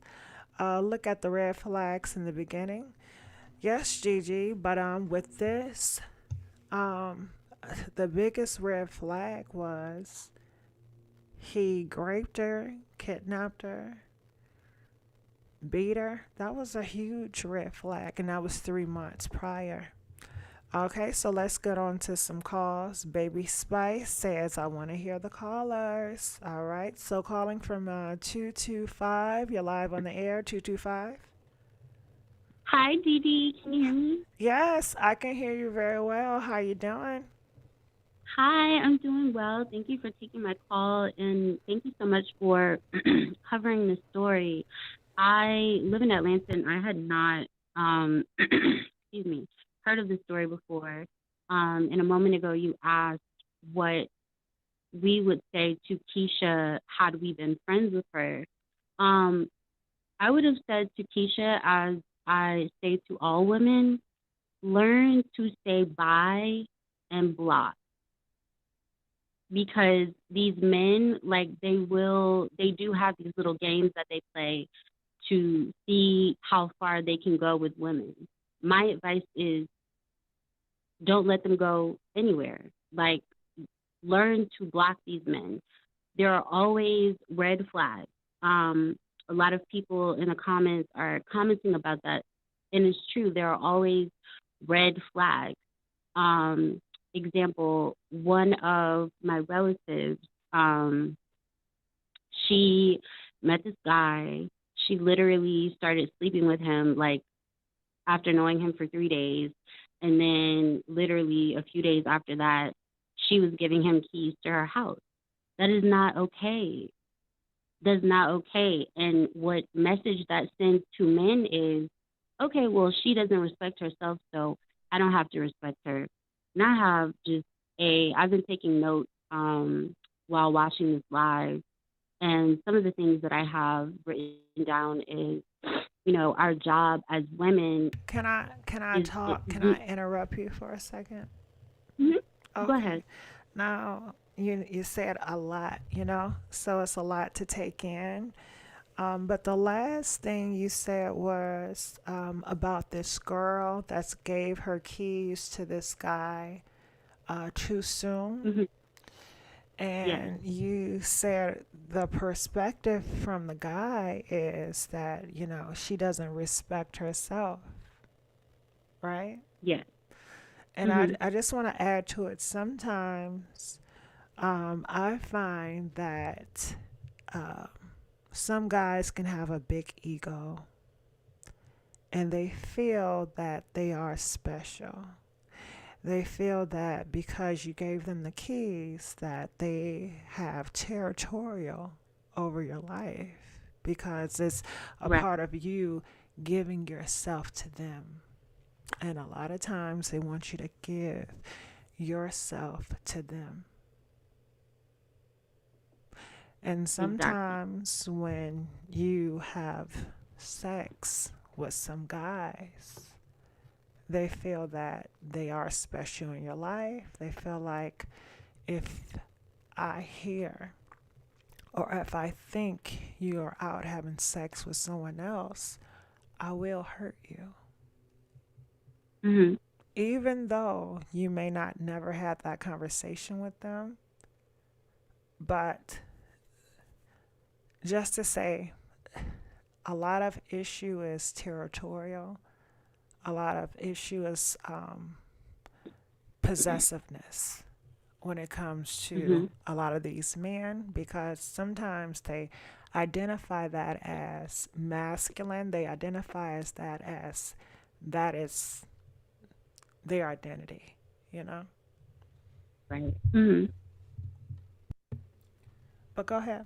So, I was saying that our job as women our jobs are not to take care of men. The Bible says, he who finds a wife finds a good thing and obtains favor from the Lord. Men are here to protect and provide. So if you meet a man, he asks you for your number or whatever, that first initial phone conversation, you should be trying to find out these things. Does he own a home? Does he own land? Does he have a job?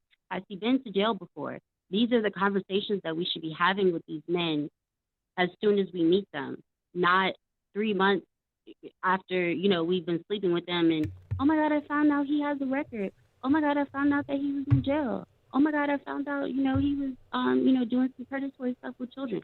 Like, this is our lives. Like, we cannot play around, especially during this time. It's very, very dangerous. Like, I don't know what is going on with these men today, but it's very dangerous. as I said, I have numerous examples of women who saw red flags and ignored them and just continued on because they wanted a man. And contrary to popular belief, having a man is not a status symbol. What is it to go around saying, oh, yeah, he's so-and-so, and this man has no job. He, sells illegal substances, so he can't file a W-2. He has no W-2 for that. You know what I'm saying? Like, we have to be conscious of these things. A caller touched on men scoping out women to see how they are and what they have. That is true. That is true. A man, listen, if you meet a man and he's immediately trying to come to your house, block him. He's trying to see where you live, what you have, so he can stalk you. He can see what you have. If you do, piss him off or whatever, him and his homeboys can come back and rob you, or, like in Keisha's situation. That is ridiculous. That should have never happened to that woman. Drug dealers and jailbirds are not our only option, and I don't understand why we keep settling for those types of men. A man having a job and a home and his own vehicle and his own stuff, that is not corny. Being in jail is not cool. Selling drugs, that's not cool. And then we have a lot of people who are out here dating and fornicating, and they have unresolved mental health issues. They have childhood traumas that have never been dealt with. So guess what? When you have unresolved mental health issues and unhandled childhood traumas and things like that, you're going to take them out on the people closest to you. And with men, they usually take it out on the women that they are dating or, sleeping with or seeing or whatever. Then we have women and men hopping from person to person. Yesterday you was with this person. Okay, y'all broke up. 2 days later, okay, yeah, now you on Instagram. Oh, this is my new boo. What? What are you talking about? You don't even know this person. Like, these people are not taking time to discover who they are and finding their own identities in men in these situationships. Like, we are supposed to look to the Bible for the definition of love and marriage. People always... Can I cut you off a little bit? Mm-hmm. When you say we, who are you referring to? Women and men, like we as a people. Like Got we it. as the human race. You feel that everyone should be Christian? I cannot tell other people what to do, but I know from my own, you know what I'm saying? Like, the Bible is very clear in how, like, the best possible way to live our lives. And so people always say the Bible says that women should be submissive. The Bible calls for the wife to submit to her husband and for the husband to submit to his wife. God also calls men to love their wives as Christ loves the church. Men are supposed to be ready to die for their wives, the same way that Christ died for our sins. That is the right way. So, you know what I'm saying? You can't read this part of Scripture and then leave out the rest. It doesn't just say women are supposed to submit to their husbands. It also says and husbands are supposed to submit to their wives. In that same book, does it says anything about free will, or does it says that that book is going to force itself on everyone? Well, see, that's the thing. God wants us to love him freely. So he did give us free will. So we have the choice to... It's not forced? No. We have the choice to, we have the choice to... We could wait for who he has for us, or we could go out here and, get in these different relationships and fornicate with all these people. But unfortunately and sadly, most of those situations end up like Keisha did. I watch a lot of Fatal Attraction. I watch a lot of For My Man, and literally they all begin the same way. This girl started sleeping with this man, and then he got upset and then he killed her, or he killed her and her entire family, or he killed her and her children. And you're saying the reason why they're being killed because they're not Christian. No, that's not what I'm saying. What I said was there are always red flags in the beginning. Like, yeah, I got that hide. part, but I Yeah. guess I got kind of confused when you were putting everybody in a box of religion, and you were speaking as if everyone has subscribed to that religion, you know? Well, I'm sorry for the miscommunication or misunderstanding. I'm a Christian. I'm not saying everybody else has to be a Christian. So, from your I'm just, point of view, you know, speaking. Yes, ma'am. And yeah, like I was saying, men are supposed to be ready for, you know, to die for their wives the same way Christ died for our sins. You know, if you are a Christian. And then also we have to speak about, like, why are women choosing to settle for deadbeats, those who do. There was a time in history when deadbeats knew their place. You know, if so-and-so sold drugs and he saw, you know, this nice looking woman who had a career, like, he wouldn't even approach her. Like, approach her for what? Okay. You have absolutely nothing to 225. nothing to offer. I don't want it to make it church, you know. This is gossip, you know, it's not a religious form, so I don't want to continue to be so preachy in church. But from your perspective, if you chose a Christian lifestyle, this won't happen to you. Not saying that.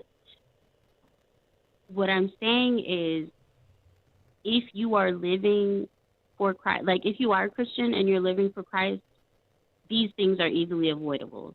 Because we have a thing called. Got it. Isn't that what I said? If you're living a Christian lifestyle, that it won't happen to you, or it's less likely? I do believe myself personally that it is less likely to occur. Because we do have something called discernment. And so even if a man doesn't specifically say who he really is, like, the Holy Spirit will let you know. But yeah, so we the rest of my notes aren't really about you know, being a Christian and that.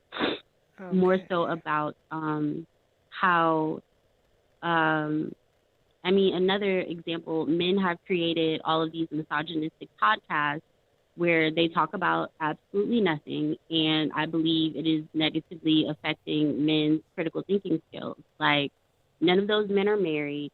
None of them have been in healthy relationships. They all have a bad track record of, you know, relationships with women, beating on women, you know, having children out of wedlock, all this type of stuff. Like, those are major red flags. And then we have women, excuse me, some women, like, value men, but they don't value female friendships. And men know that. And in most of these incidents. Now, how does this relate to Keisha? Not to speculate on what was going on in her life with her female friendships. Speaking from my personal experience, I have been friends with a number of women who did not value female friendships. Yeah. And because of that, we they were don't, constantly. Got it. But we don't know that to be the case with Keisha. So, yeah. Okay, well, I just want to say thank you so much, 225. All right, so we're going to let you go at this time.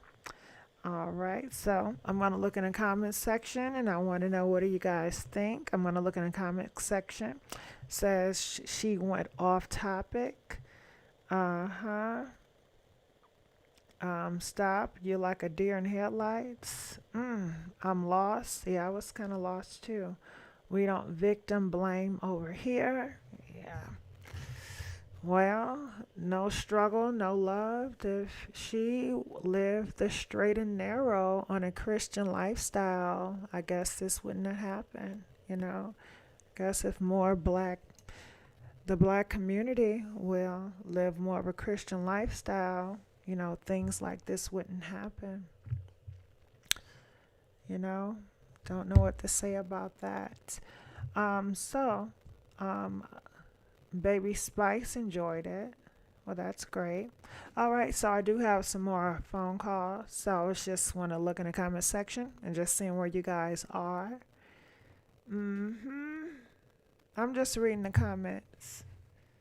Just reading the comments. Make sure you guys like this video, share this video, and subscribe to the YouTube channel. Okay. Donovan says, I'm a Christian and I've been in this situation. I don't believe you, Donovan. Christians don't be in this situation, Donovan. That is so untrue. Well, Donovan, if you're a Christian and you've been in this situation, maybe God just didn't favor you. You know, maybe you didn't pray hard enough. Maybe you should have stayed on your knees 5 hours a day. Yeah.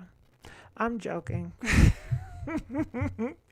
If you know me, I'm not into religion at all. I was raised that way, forced that way, but nope. Okay, so yes, like the video.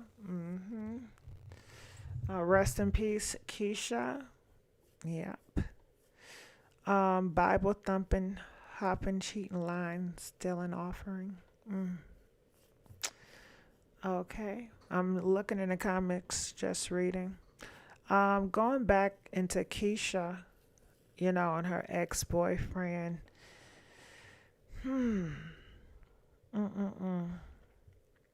What, doing what on your knees? Well, you pray on your knees, Stephen. But I really don't want to get into religion. I don't want to talk about no religion. Any of us, any yous can be a Keisha. Any of us can be a Keisha. Of course, anybody can be a Keisha. Whether it be Christians, whether it be Muslims. You know, it's a lot of Muslim and Christian women that have died in the past. And they are dying currently, you know, by their husbands, by their boyfriends. I hear it all the time on the news how some radical, you know, religious people, you know, they take their whole family out and kill themselves. I heard it all.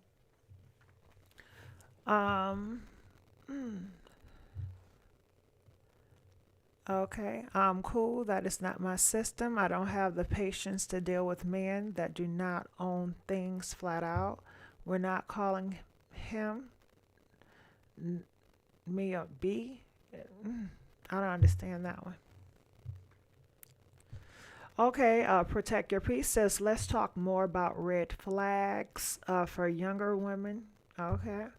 Well, it'd be great if younger women will call in and talk about the red flags. Calm down. No, you need to lighten up. Okay, I guess you guys talking amongst yourselves. Keisha is 35, a woman, was sadly taken out by her ex-boyfriend due to the fact she no longer wanted the relationship. Yeah, that is the case. All right. Some call Allah God. So are they wrong by religion? I don't know. I don't get into that. It's based on your perspective, you know? It's whatever. Just don't force it on other people. All right, so I'm going to go on to this other caller. Calling from 901. You're live on the air, 901. Hello, 901. 901, you're live on the air. Okay, 901, I'm going to let you go.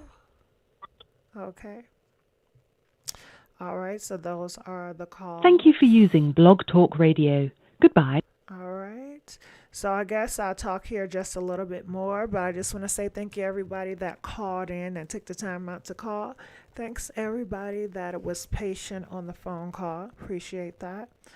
So if you guys could please stop talking about religion in the chat, I appreciate it.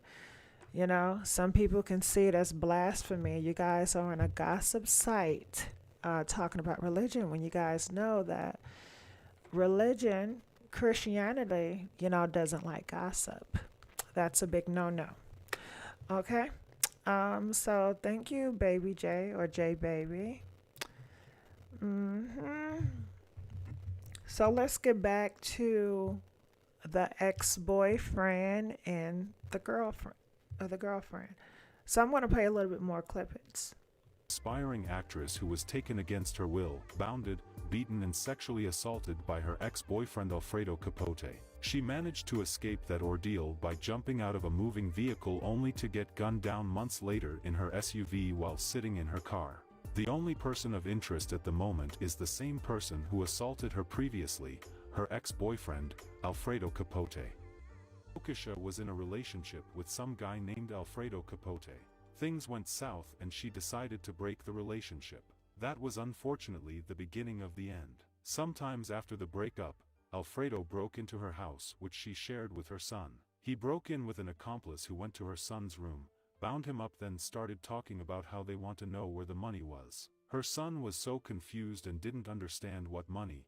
The gunman then mentioned the money they were hiding for Alfredo. In the next room Alfredo was beating up Jokisha. He would later take her against her will to some point where he sexually assaulted her then beat her up more. The son called the cops and had this to say. What's going on there? They thought my mom's boyfriend's money was in this house. And they came through the door like super early in the morning. I know that because I woke up with one of them holding a gun to my face. They said if I call the police, when they get back, and the police said they're gonna probably kill my mom. And I kept telling him I don't know where the money is. And he constantly kept putting the gun into my back. They realized that the money wasn't at her house because it's his money. And they went downtown to get his money from his house. He was like, do you know he has over $500,000? I was like, nah, I didn't know that. I know he does music, but I didn't know that. And he was like, yeah, that's the money we're looking for. Few hours after her son's call, she was able to jump out of the car while she was being transferred to another location. She then went to the police to report. Police then realized they only tried to confuse her son by asking him about money. He would be declared wanted but wasn't apprehended soon enough. 3 months after the attack on Jokisha, on April 7, 2016, Jokisha Brown was sitting in her car waiting on her makeup artist. She was ambushed and then gunned down inside of her car. Officers arrived but she was pronounced dead. The tragic mystery in Atlanta that is of particular local interest. Detectives are still trying to solve the killing of a Jacksonville native shot to death in a parking lot. This happened Friday night as 35-year-old Jokisha Brown was sitting in her car. People know her as Keisha. Police still don't know who pulled the trigger. Channel 4's Ethan Calloway spoke with a man who knew Brown personally. Exclusive. The man accused of kidnapping and this mother might never go to trial because of a mistake by a local district attorney. That suspect was charged and indicted in the kidnapping in Gwinnett County back in 2016. He was also named a person of interest when that same woman was murdered in Atlanta just months later. Last year, Capote filed paperwork that would let Gwinnett County transfer and bring him back to Georgia to face trial. Under the law, prosecutors had 180 days to respond. They didn't. In a statement to Channel 2 Action News, District Attorney Patsy Austin Gatson said, quote, "The paperwork cannot be located, and we deeply regret and apologize to the family of the victim." And quote, "The failure to act upon the interstate detainer places our ability to prosecute the case in Gwinnett in jeopardy for the victims." The DA says they will answer the motion to dismiss set for a hearing next month, but admits there's little they can do now, and she's still digging into what happened, saying, quote, "The family deserves justice, and this unfortunate situation does not properly reflect our commitment to pursue and prosecute cases as we're charged. This administration takes responsibility, and we have put in place safeguards to prevent such an occurrence in the future." More than 4 years after her death, Jokisha Brown's loved ones are still waiting. They're still seeking justice in her death. This as the accused killer was in court today. They were there for all of that hearing as he asked a judge to be set free. I don't think there's actually words to describe the loss that we feel with Keisha not being here. I think there's no amount of justice that can even begin to equate losing someone like her. Jokisha Brown's loved ones in court for Friday's proceedings, some joining via Zoom.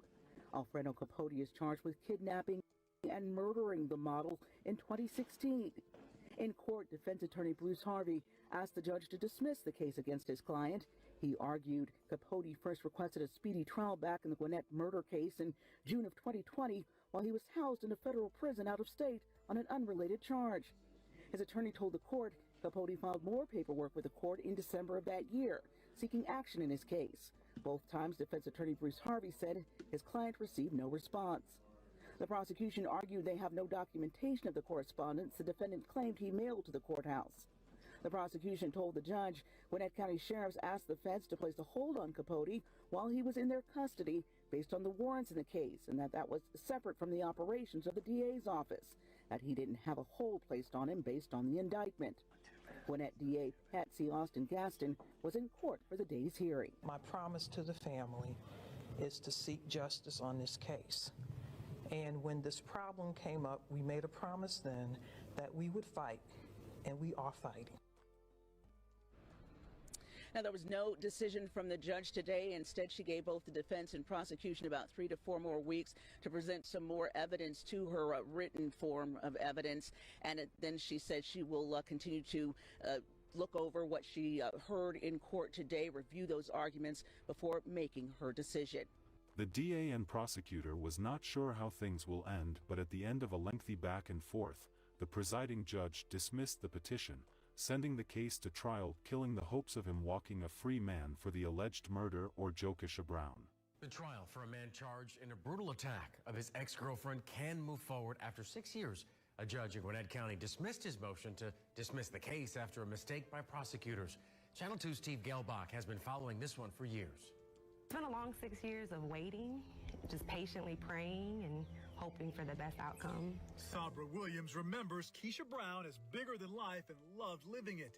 She says friends and family were relieved to learn this week a Gwinnett County judge ruled in favor of the district attorney and will give them more time to prosecute Alfredo Capote, serving time in federal prison on unrelated charges. It seemed like it could go 50-50 one way or the other, but we had faith that they would do what they said they would do. Judge found no evidence Capote's request was received by the district attorney or clerk's office and denied the motion. In a statement, the DA said, quote, "Our office is tasked with handling a pre-COVID backlog of cases along with the COVID backlog, and we are diligently working out of it. We promised to fight, and we did." I know that there's still more to go, so it's like hopeful, but no celebrations yet. Capote's sentence is up, and he could have been released in just 2 weeks, but now he'll stay locked up while awaiting trial. After 6 long years, the case will finally be heading to trial. Alfredo Capote is facing abduction, sexual assault, armed robbery, aggravated sexual battery and false imprisonment charges in the 2016 case. Alfredo Capote is currently sitting in jail waiting to go to trial for the murder of Jokisha Brown. We hope Jokisha Brown gets the justice she deserves when the time comes. Our sincere condolences to the friends and families of Jokisha Brown. May Jokisha's memory be a blessing for her family and for all who knew her, and may her life and death be an inspiration and a turning point towards justice and increased protection for domestic abuse survivors. Please stay safe out there and see you guys in the next video. All right, so that was more footage from the video, and hopefully it added more to her story. I hope you guys were paying attention. I know it's been a lot of foolishness in the chat room, and I had to block some people. Yes, I have the spirit of block a bitch. Yeah, I will block a bitch in a heartbeat, you know. I might not yell, but I will block you. Okay. So, you know, when I was looking at this video, I was so shocked that it took them 6 years for them to get a trial on him, because he was going to walk free. He was going to walk free. We have a whole monster out here, a killer out here that was going to walk free. I'm looking in the comment section. I know that's right. Why this man do this? Because he was territorial, and his heart was broke. I'm assuming, his feelings. He felt that if he could not have her, nobody could have her. That's a lot of mindsets when it comes to men that are very territorial. And you hear about the gangs, how there's only one way out, and it's by death. And he tagged her, and she was it. And she did file, charges on him when he beat her, raped her, and the police were looking for him, but he's a good hider. He's used to hiding out. He used to running from the cops because he did fraud. He was a scammer. And I'm sure he's been scamming way before she got with him.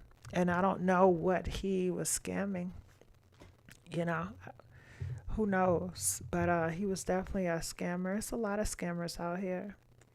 I'm looking in the comment section. They said he waited 3 months after he forced himself on her 2 separate times. Yeah, they're going to wait, and they're going to get you when you least expect it. He wanted to wait for her birthday. The day before she passed away was her birthday. It was her 36th birthday, and she was going to celebrate it. And he took her out before her birthday. So this was planned, This was his design. So, and I'm sure after 3 months, most people will have their guard down and figure, I'm so relieved of him. I don't got to worry about him anymore.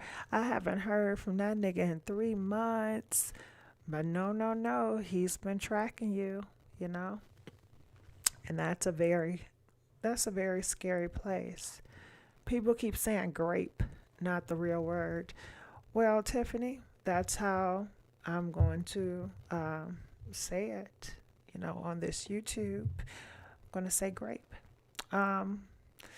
Gigi, I listened to you in the beginning. You were talking about the Jennifer Lopez movie, one of my favorites. Yeah, one of the callers mentioned it, the movie called Enough, which made me, think about that movie. And I've watched that movie several times.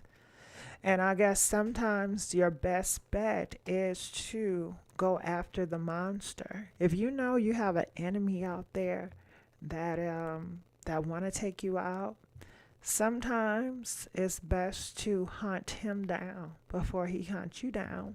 Even though you hope and you wish that he'll just let you go, that he's not going to hunt you down, that you don't have to be confrontational, but your life is on the line.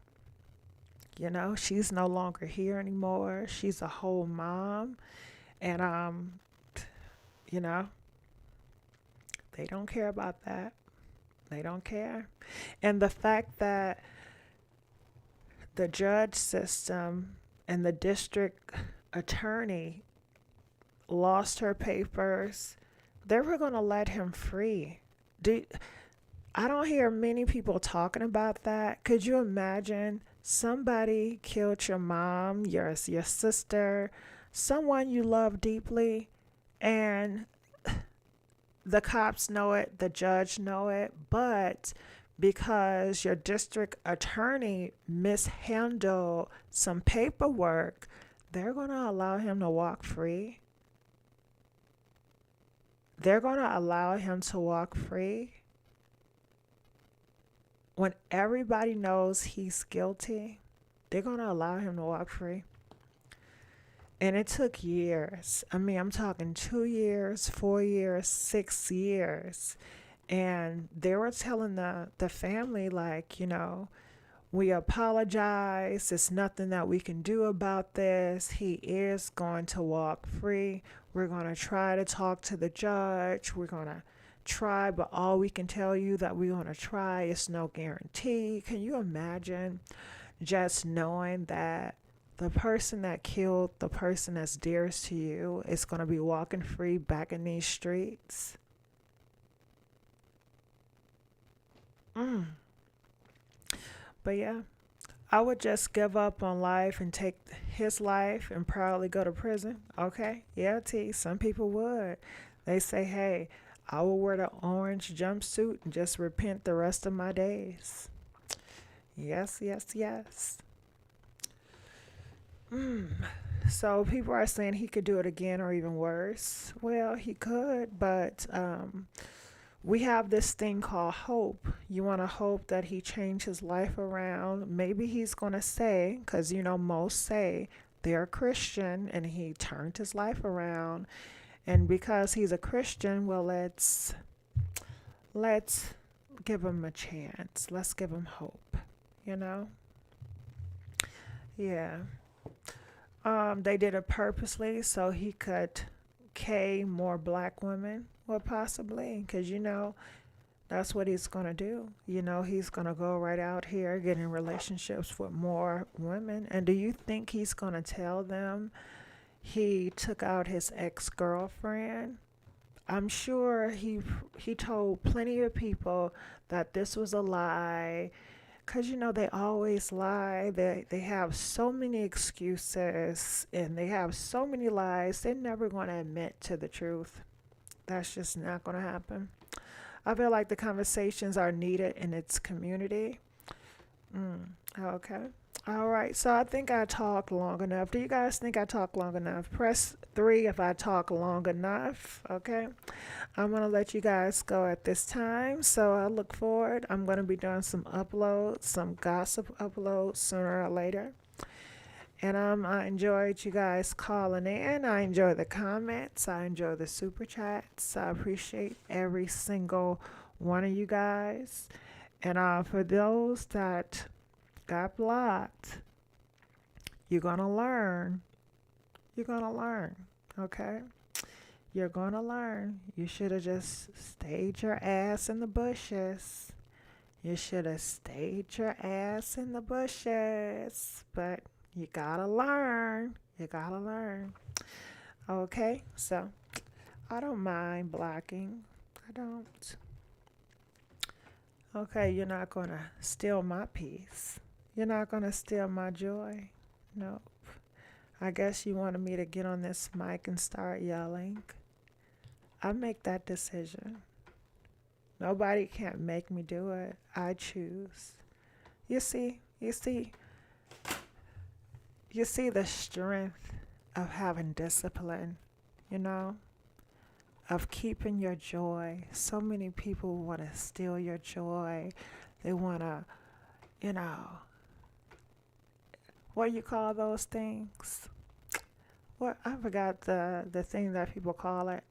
They say, and I can't pronounce it. I can't think of it. Gigi, we need to know about the female officer and the inmate. I don't know about that story. The next woman may protect herself. Yeah.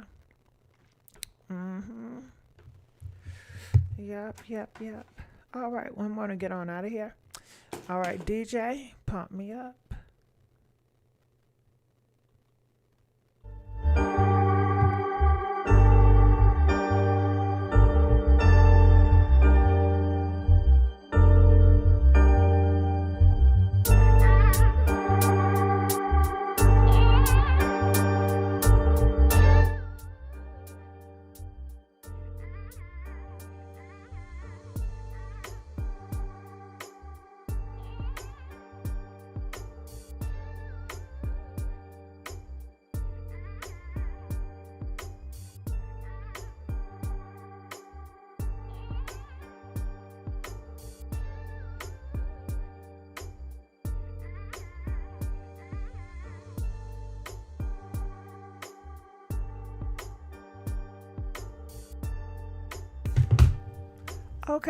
Okay. I got the word I was looking for. The word is agitators. And you have certain people that come here to agitate me. And if you agitate me, I will block your ass. Okay? Agitators. We had a lot of agitators, but I got rid of the problem. Yes, agitators. That's what I was looking for, agitators.